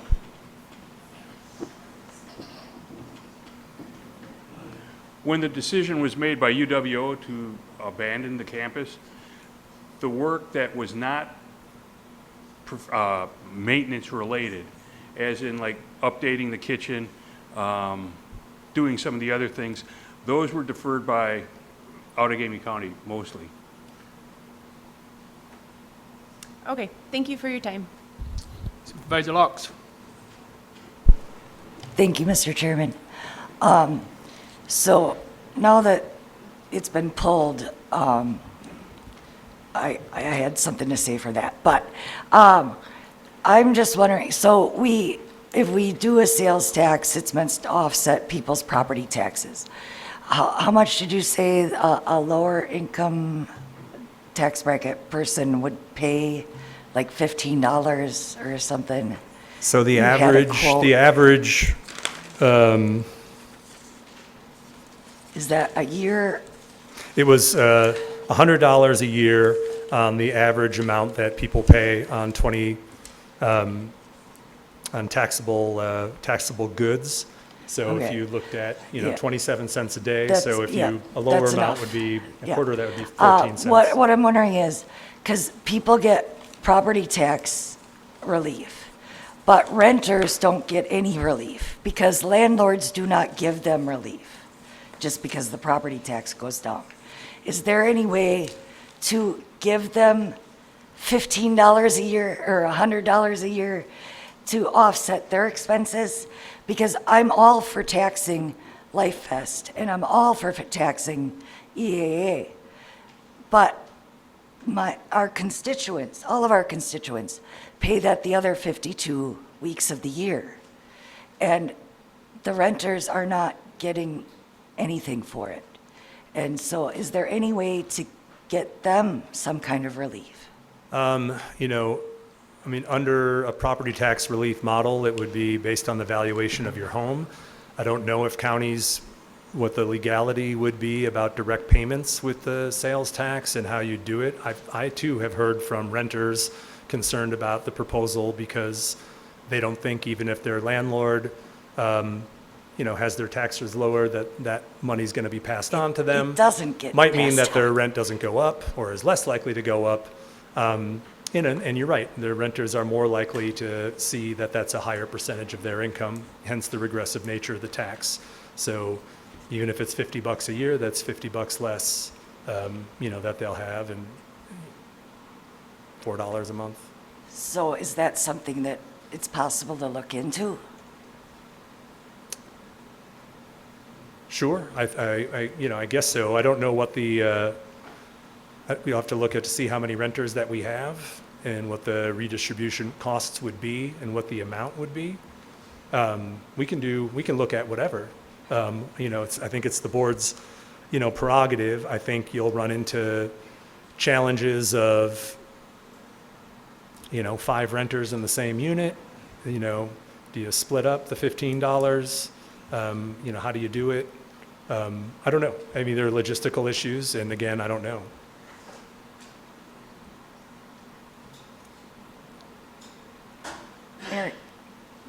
Mary Ann wants to say something. We can have a buzzer or something. I've got to tell you, looking at the Supreme Court decision, this is for property tax relief. And I applaud you for seeing if there was any way, but based on what the Supreme Court ruled in 2022, if there is a lease between the renter and the landlord, that is between them. In terms of this decision, this is talking about property tax relief. And as you point out, renters do not own property. So my interpretation is based on this, that could not happen.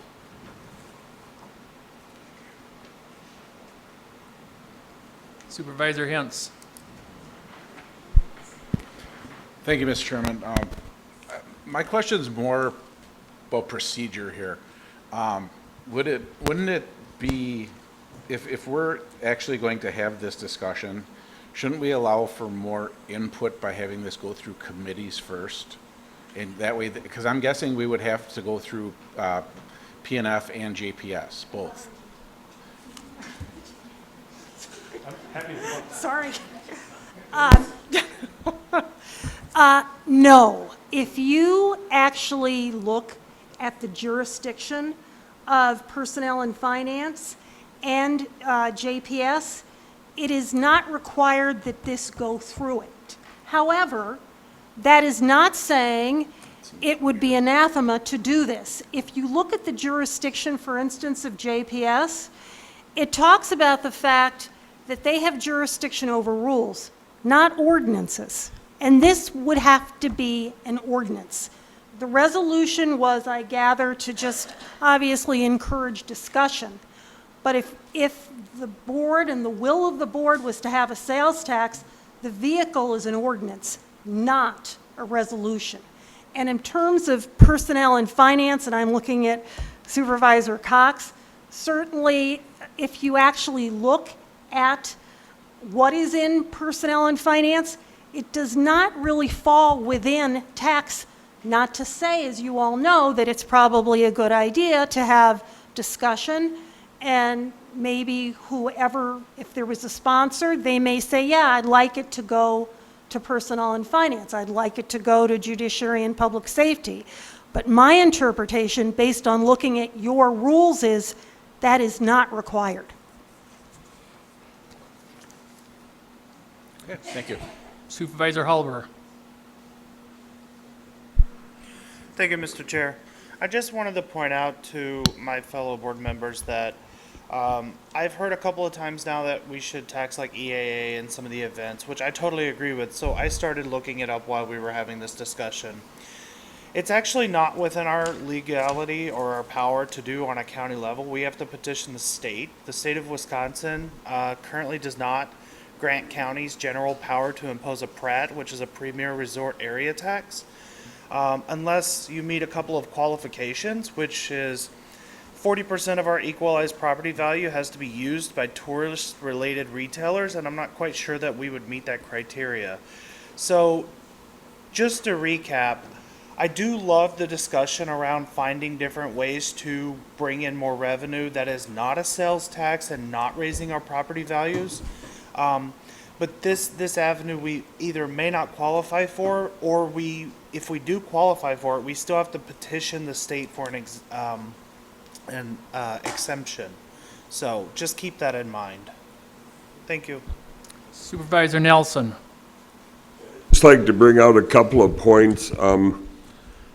One is we keep hearing this will really hurt the low income and those that are struggling, and currently I'm housing 2 homeless families, so I'm not heartless, but I think the sales tax is about the fairest tax. If you're making 30 grand and you're struggling to get by, half of the stuff you ought to be buying does not even have a sales tax. The guy that's making 130 grand a year that's living pretty good, he's going to be paying a much larger proportion of that sales tax. So I don't believe that it hurts the low income as much as we keep hearing about it. I'm fortunate, I've got several businesses in Winnie County. Last year my personal property tax was over 100 grand. I would love to see some sort of a break in that. I do own apartment buildings, and I can't believe there's any way of giving everybody back $5 because of the sales tax. But if the property tax goes down, that owner will not have to raise the rent the next year like we've been forced to raise it for the last several years. The other thing, part of my operation includes some cabins and resort areas, and I deal with everybody from Chicago every day.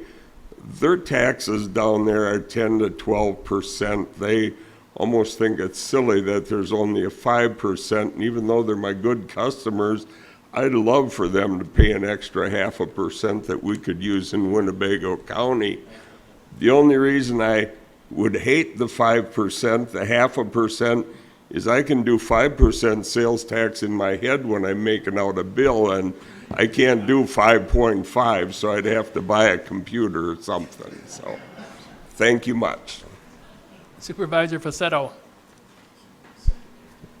Thank you, Mr. Chairman. As I've been listening to your presentation, by the way, thank you very much. I liked what you did. But what I'm looking for, I'm not seeing, and that is something that shows that we as a county have exhausted all efforts at finding efficiencies in the way we run our county operations. But we're looking at all these things we need to spend money on. And we've gravitated toward, well, let's raise the sales tax, as opposed to where can we cut costs. Now, I think two of the folks who spoke earlier brought that up. And I think we really need to pay attention to that. At last budget meeting last year, I asked one of the department heads, while the presentation was taking place, about the programs and how effective they were and this and that. And I said, well, you have many, many programs, but have you looked at the fact that they may be really tailored toward a specific need? Is there another way to do business here and save money, save staff costs, all of that? And no, that was not contemplated. And it's frustrating when we're looking at asking the taxpayer to fork over whatever amount of money it is. And we can say it's a very minimal amount, but we're not doing our job if all we're doing is continually adding to the cost of doing business as a county. So I hope that during the budget workshops that you challenge your directors, your department heads, to find cost savings, not just to give us a list of how much money we need for the next budget year. And so while I'm talking about on the executive side, as a county board, we also need to do the same things ourselves. We need to find ways that we can shave money as a board so that we don't have to keep asking the taxpayer to pay a little bit more. Thank you, Mr. Chairman. Yeah, I appreciate that. As I mentioned, I wasn't planning on introducing a sales tax as part of the budget. I did include the, this board voted to borrow $10 million to balance the budget last year. That was a conscious decision in the budget to take $10 million to balance things. If you didn't want to use $10 million from reserves to balance the budget, we could cut $10 million, we could borrow $10 million, or you could look at something to truly balance the budget. I just put up there as an option, if someone wanted to put revenue instead of borrowing the money, or if they didn't want to cut services, that would be something. I think the initiatives at property tax relief for 17 million are an outside discussion. It's not even a budgetary discussion. Do you want to capture revenue from non-residents and others and apply it towards property tax relief? Doesn't impact the budget. It's about property tax relief. Do you want to generate a new revenue source to be able to fund new master plan projects like a new courthouse that is outside of our normal capital replacement plan? Again, it's technically part of the budget, but I think we would be hard squeezed to come up with $6 to $9 million a year of new revenue in addition to normal capital replacement costs. So it's, the discussion here today really runs the gamut of, if you're focused on the budget and you don't want to borrow money like we did the last few years or last year, that could be something. But here are some other things to consider as well. Supervisor Harrison. Thank you, Mr. Chairman.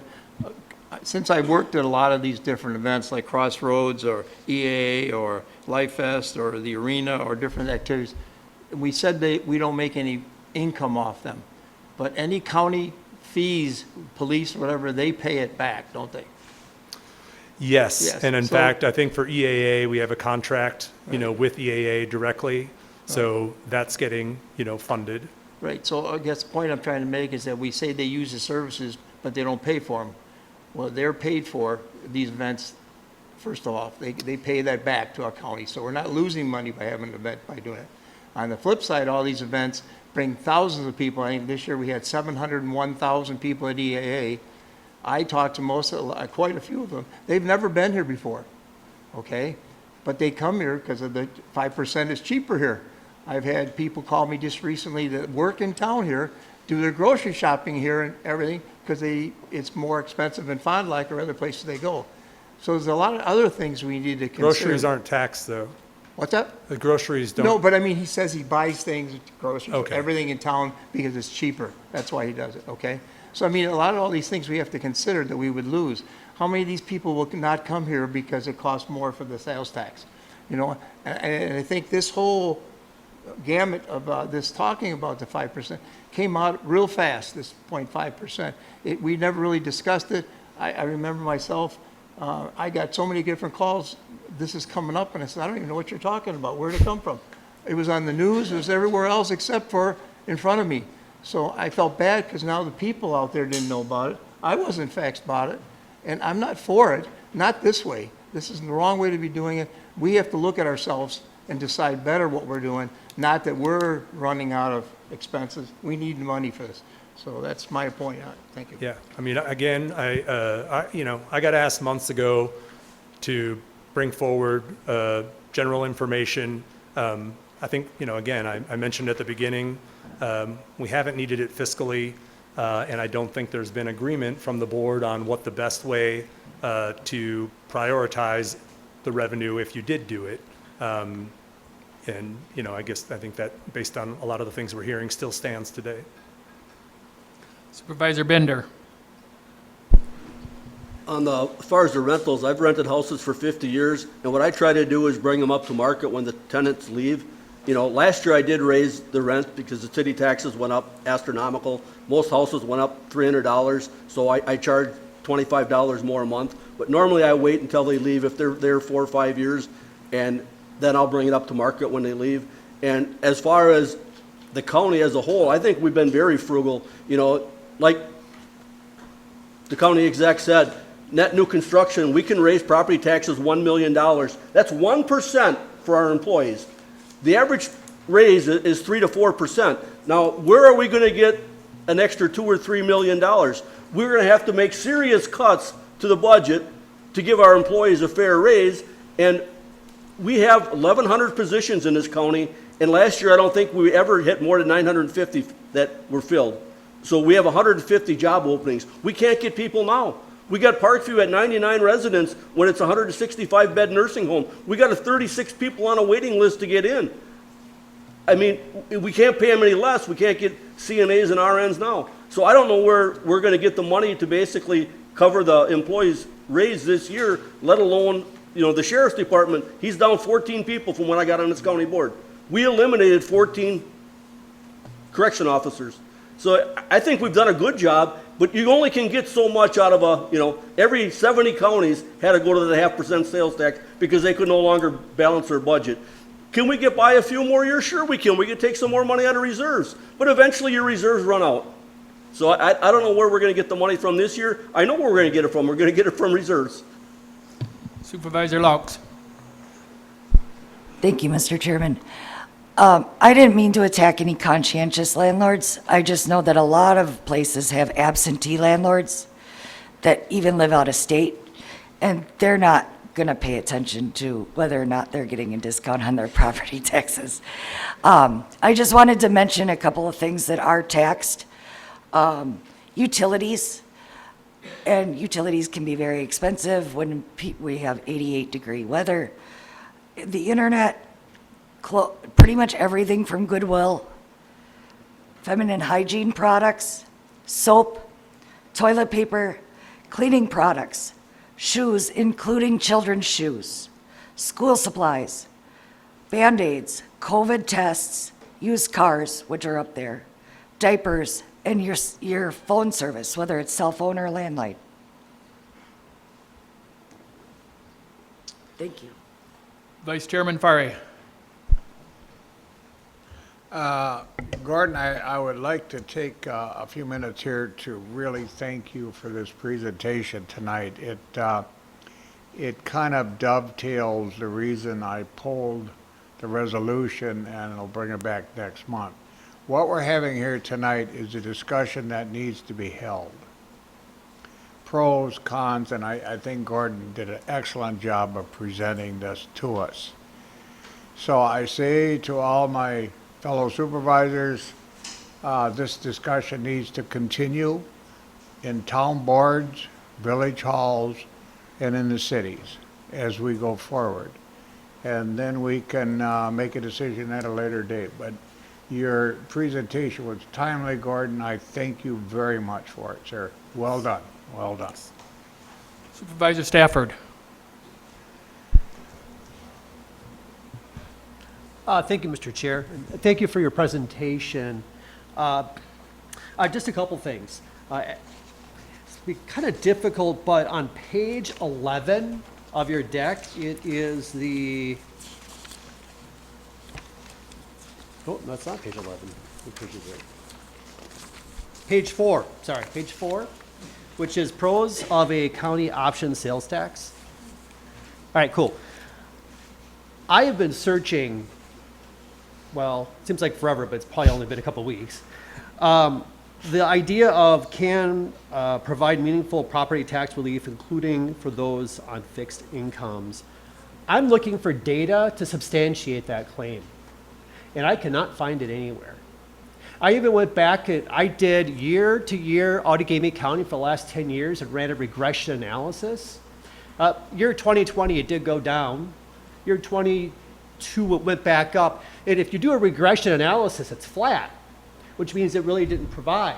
So anything that you could do to help me understand the substantiation of that claim, I think would be really helpful. Because I get into these conversations about, well, this is good. I have a disconnect on raising a tax to lower a tax. I just have a disconnect with that. And so if there's anything that you could do to help me with that, that would be fantastic. I would really appreciate that. Two other comments. The first was the split of the 20 to 30% to 70 to 80% in terms of residents and non-residents.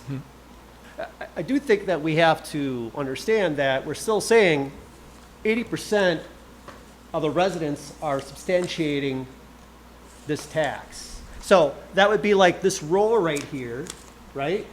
Roughly 2 of them would be visitors and everyone else would be residents. It's still a lot of people, right? No, I get what you're saying. You know, I totally get what you're saying, that we have people coming in, using our services. I understand that. But the reality is there's still a lot of residents who are who are supporting this tax. So I think we need to consider that. I don't know if that's meaningful for me in terms of the selling point. The only other 2 things really quick. First is I do think that there are some groceries that are taxed. In fact, you had a chart up there that said taxable groceries. I'll tell you what they are because I've been paying them for like 20 years. And they tend to be taxes where you have prepared food. So in a grocery store like deli or kind of quick serve, like maybe like the little sandwiches, yeah, all of that, that's all taxable. So we just have to be careful when we say it's not, it is. And I don't know where the source is, but I've been looking through the state statute and we should be paying sales tax on used cars. So we should be doing that. So if you're not, you got a really good deal because that is something that you actually do have to pay taxes on. And finally, I really just wanted to mimic Supervisor Frassetto's comment. I think it's good to have this conversation. Seriously, I think it's good. But boy, it sure feels like we put the cart before the horse. I don't know. I would have loved to have a conversation of saying, hey, here's where we are as a county. Here are some different options we should be exploring. One of them is a sales tax. Another maybe is looking at what we're spending money on and how we're spending it. Maybe there's other ways that we can do, fees or whatnot. I don't know. I just feel like we have the solution. And I feel like I was really surprised that we have the solution before even identifying what the issue is and the possible alternatives to that issue. So that's one of the biggest disconnects I've had up to this point. It's just that. And I understand where you're coming from too. Like you were just asked and you put it together and there's pressures there. So I totally get that, understand that. It just feels a little odd in terms of sequencing. But, I think there's more to come. Oh, and do we know when in September the resolution is going to be brought back forward? We have 2 meetings in December. I'm sorry, it's September. Business meeting. Okay, it's the 16th? Ish? Yeah. Whatever, the third Tuesday. All right, thank you. Supervisor Hancock Cook. Thank you, Chairman. I wanted to highlight a couple things. I live in Neenah. In Neenah, Oshkosh basically doesn't exist, just so you know. Nobody in Neenah thinks about Oshkosh more than once a week. So we are shopping up towards Appleton. We are already paying the tax because that's the primary place that we go. And I think the wonderful thing about this discussion, I know that everybody's sort of like, oh, it's so sudden. Well, this is our process. If I want to bring a resolution, I can bring a resolution without warning any of us. It just shows up in the agenda, and there we are. And so we're talking about it. It's great that we're having this discussion. I think the awareness this is bringing is fabulous, because I will bet that most of the people who's read this in the My Neenah News didn't know that they weren't paying the tax, that we're paying the taxes in Outagamie County. Maybe they'll start shopping in Oshkosh now. Who knows? But I think that this awareness is really important, and the purpose of this resolution is to stimulate this discussion. Now, it's not like we haven't known that we had a $10 million problem last year and had to pull money from somewhere else. This isn't a surprise, but all year we've been sitting here not saying, well, where can we be cutting? Where can we be cutting? Where can we be cutting? Where can we be cutting? Maybe we have in the committees, but I don't think we've been discussing it here. So I think that it really, again, is good that it's stimulating the interest in really digging into where can we be cutting? Because why aren't we doing it now? Why aren't we having those discussions right now? Thank you very much. That's all I had to say. Supervisor Buck. Thank you, Mr. Chairman. Thank you, Supervisor Harrison. You brought up some great points. Supervisor Hintz brought it up earlier that the Facilities Committee will be meeting next week to discuss some of these efficiencies, some duplication of services. And so I would challenge all my county board supervisors to be doing that. This is our job to do that. And some of us have been here 4, 6, 8 years. And so you should be asking your department heads, how can we create these efficiencies?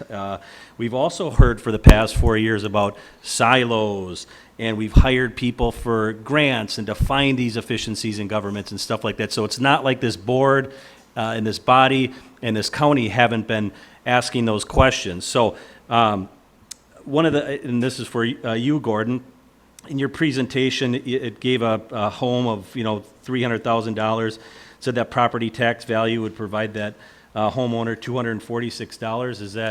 Is that accurate? Okay. And then, that same person would be paying $100 in increased sales tax.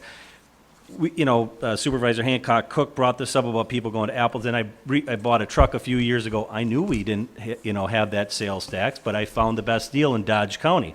So I think these businesses would be saying, hey, come to Winnebago County, buy your vehicle in Winnebago County. I don't know if that's happening, but, well, sure, but it's these are things that I think we should all, challenge each other to find these efficiencies. Thank you very much. Supervisor Gustafson. Thank you, Mr. Chairman. This would be the point where you should call the question, but we can't call the question on this topic at this time. But I did just want to correct the record. I did hear that we pay sales taxes on utilities. That is actually changed as of the legislature's budget that was passed on July 3rd. So there are no longer sales tax on electricity or natural gas. Supervisor Patterson. Thank you, Mr. Chair. I just want to take a moment, and I want to echo Vice Chair Ferry's comment on the presentation and a very honest attempt at the pros and the cons. I really appreciate that it was done that way in an attempt at transparency and to actually create discussion on this topic. I think that was good. What I do want to share, though, and again, I realize that we all come from different zones or parts of the county, but in my sampling, my constituents, and of course other people I know that live in other zones, was 100% against this, just so you all know.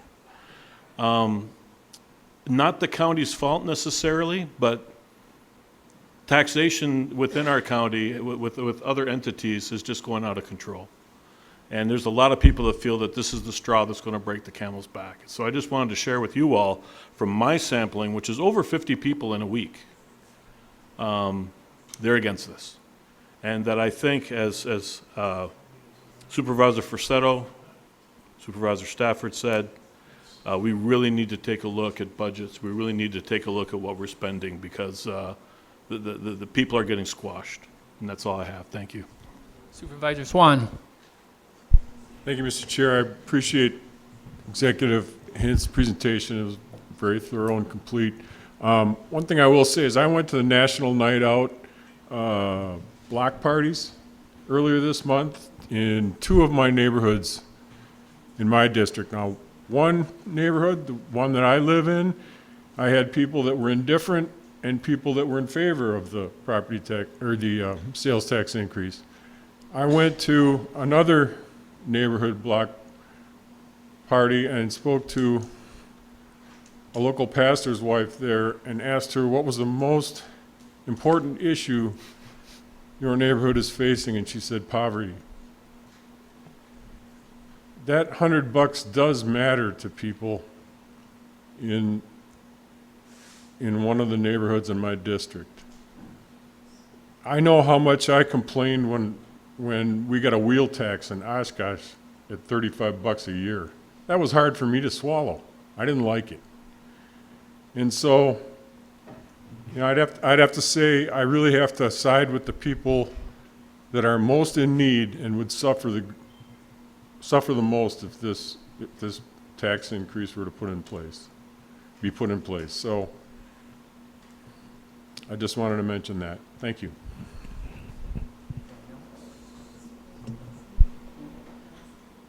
Supervisor Nelson. I just wanted to clarify the obvious. You don't have to have your house paid off to have to be paying taxes on it. So right now you've got sky-high interest rates. People are trying to hang on there. And like I say, you don't have to have your house or your business or anything paid off. As soon as you sign the mortgage with the bank, you are paying taxes on that, and that on top of that high interest rate is certainly kind of a hit for those folks that are property owners. So, thank you. Supervisor Hulber.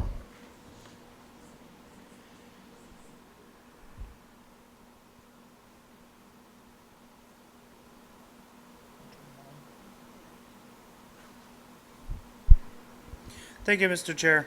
I just wanted to bring up again that I really appreciate this whole conversation that we're having. I am so happy that so many people have come out and talked to us about what their needs are and how we can serve them as a county. I want to challenge my fellow board members. There are 36 of us. We can find other creative ways to raise this money. If we want to help balance our budget, we have until October to do it. Let's look at optimizing and expanding our user fees on our parks and recreational, adjusting camping, marina boat launch fees, bring those costs up closer to market value. Let's look at solid waste and recycling fees, county rentals. Let's raise some of those rates for like expo grounds, park pavilions, and sports facilities. Let's look at our permitting and licensing fees for zoning, land usage, dog permits, private on-site wastewater. Let's look at some of our special assessment districts where we can create or expand business improvement districts, lake storm water utility assessments. Let's leverage some of the grants and public-private partnerships that we have access to by targeting state and federal grants, expanding sponsorships and concessions. Let's assess some of the monetization like cell phone towers and utility easements, surplus property sales, county-owned housing and commercial developments. Let's look at maximizing existing tax capture by enhancing property tax collection, ensuring that new developments are assessed properly and quickly. Let's audit fee compliances periodically so that we make sure that we're bringing in what we're supposed to be bringing in and they're not being underpaid or underreported. Let's explore some of the intergovernmental agencies charging for county services used by municipalities like school districts and surrounding counties. There are 36 of us. If we each take one of these tasks to actually dive into, do a deep dive, save $5 or $10 a month here and there, we can get this budget balanced without having to cost anybody in this county any more money for a tax, for a charge, for sales, for higher housing costs. Like, we have so many things in this county that we can look at that wouldn't cost the majority of our residents their last $10. So I just challenge each and every one of you to find a creative way in this county to save our taxpayers' monies. Thank you. Supervisor Hintz. Thank you, Mr. Chairman. I don't know how many of you are aware about what the city of Oshkosh asked for from the state as far as creating their own sales tax because we don't have a county sales tax. I was the only supervisor who attended that city council meeting and told them, hey, we're the ones who do the sales tax. You guys don't get to do one even if we're not doing one. So you should be contacting us and talking to us about possible revenue sharing and whatnot. Immediately after that meeting, I contacted Executive Hintz, and we sat down and had a talk about that, and I said to him, somebody's going to bring a resolution forward for a county sales tax. You know it's coming, because that was brought up at that meeting. I didn't predict who it was, but I was right on that. So we've been talking about a lot of these issues very, very intensely for quite a good amount of time, and I just want to say, I spent most of the last 2 weeks going around my district, going to the bars, going to the restaurants, going to the other businesses in my district, and just striking up conversations with people in my district, trying to find out who knew what and whatever. There were a lot of people who weren't even aware of it. Once they were made aware of it, I explained very clearly what was presented. I didn't say we're going to be implementing a sales tax. I said that we're voting on the possibility of creating one. I didn't stress them out that way, but just the thought of it. I have to go with what we've heard from other supervisors. I had 100% feedback, no. But Oshkosh is a little shell-shocked because of the property tax snafu from last year.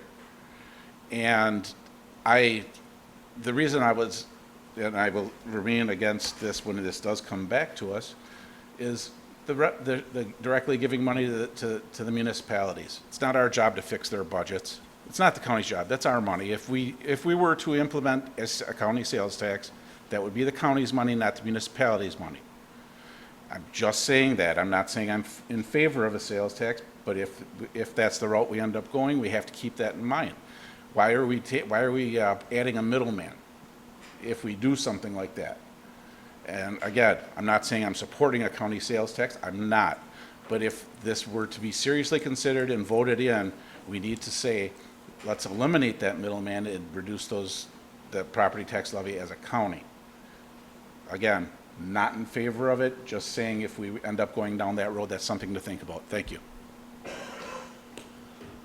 I want to thank County Executive and his staff for a great job preparing this, and I want to thank all of you. It was a lot of good discussion tonight. I think a lot of things were covered.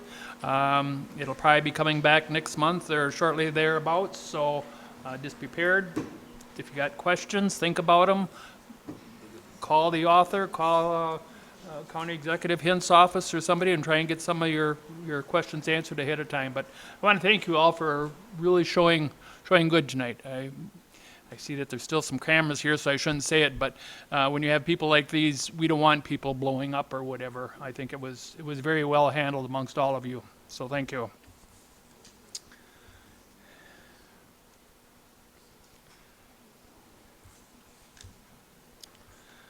Honoring retired county employees.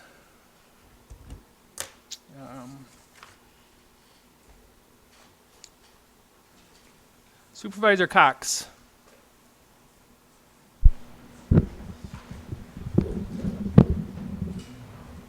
Let me start by making a motion to accept 016708 2025 for the commendation of Sandy Schmidt.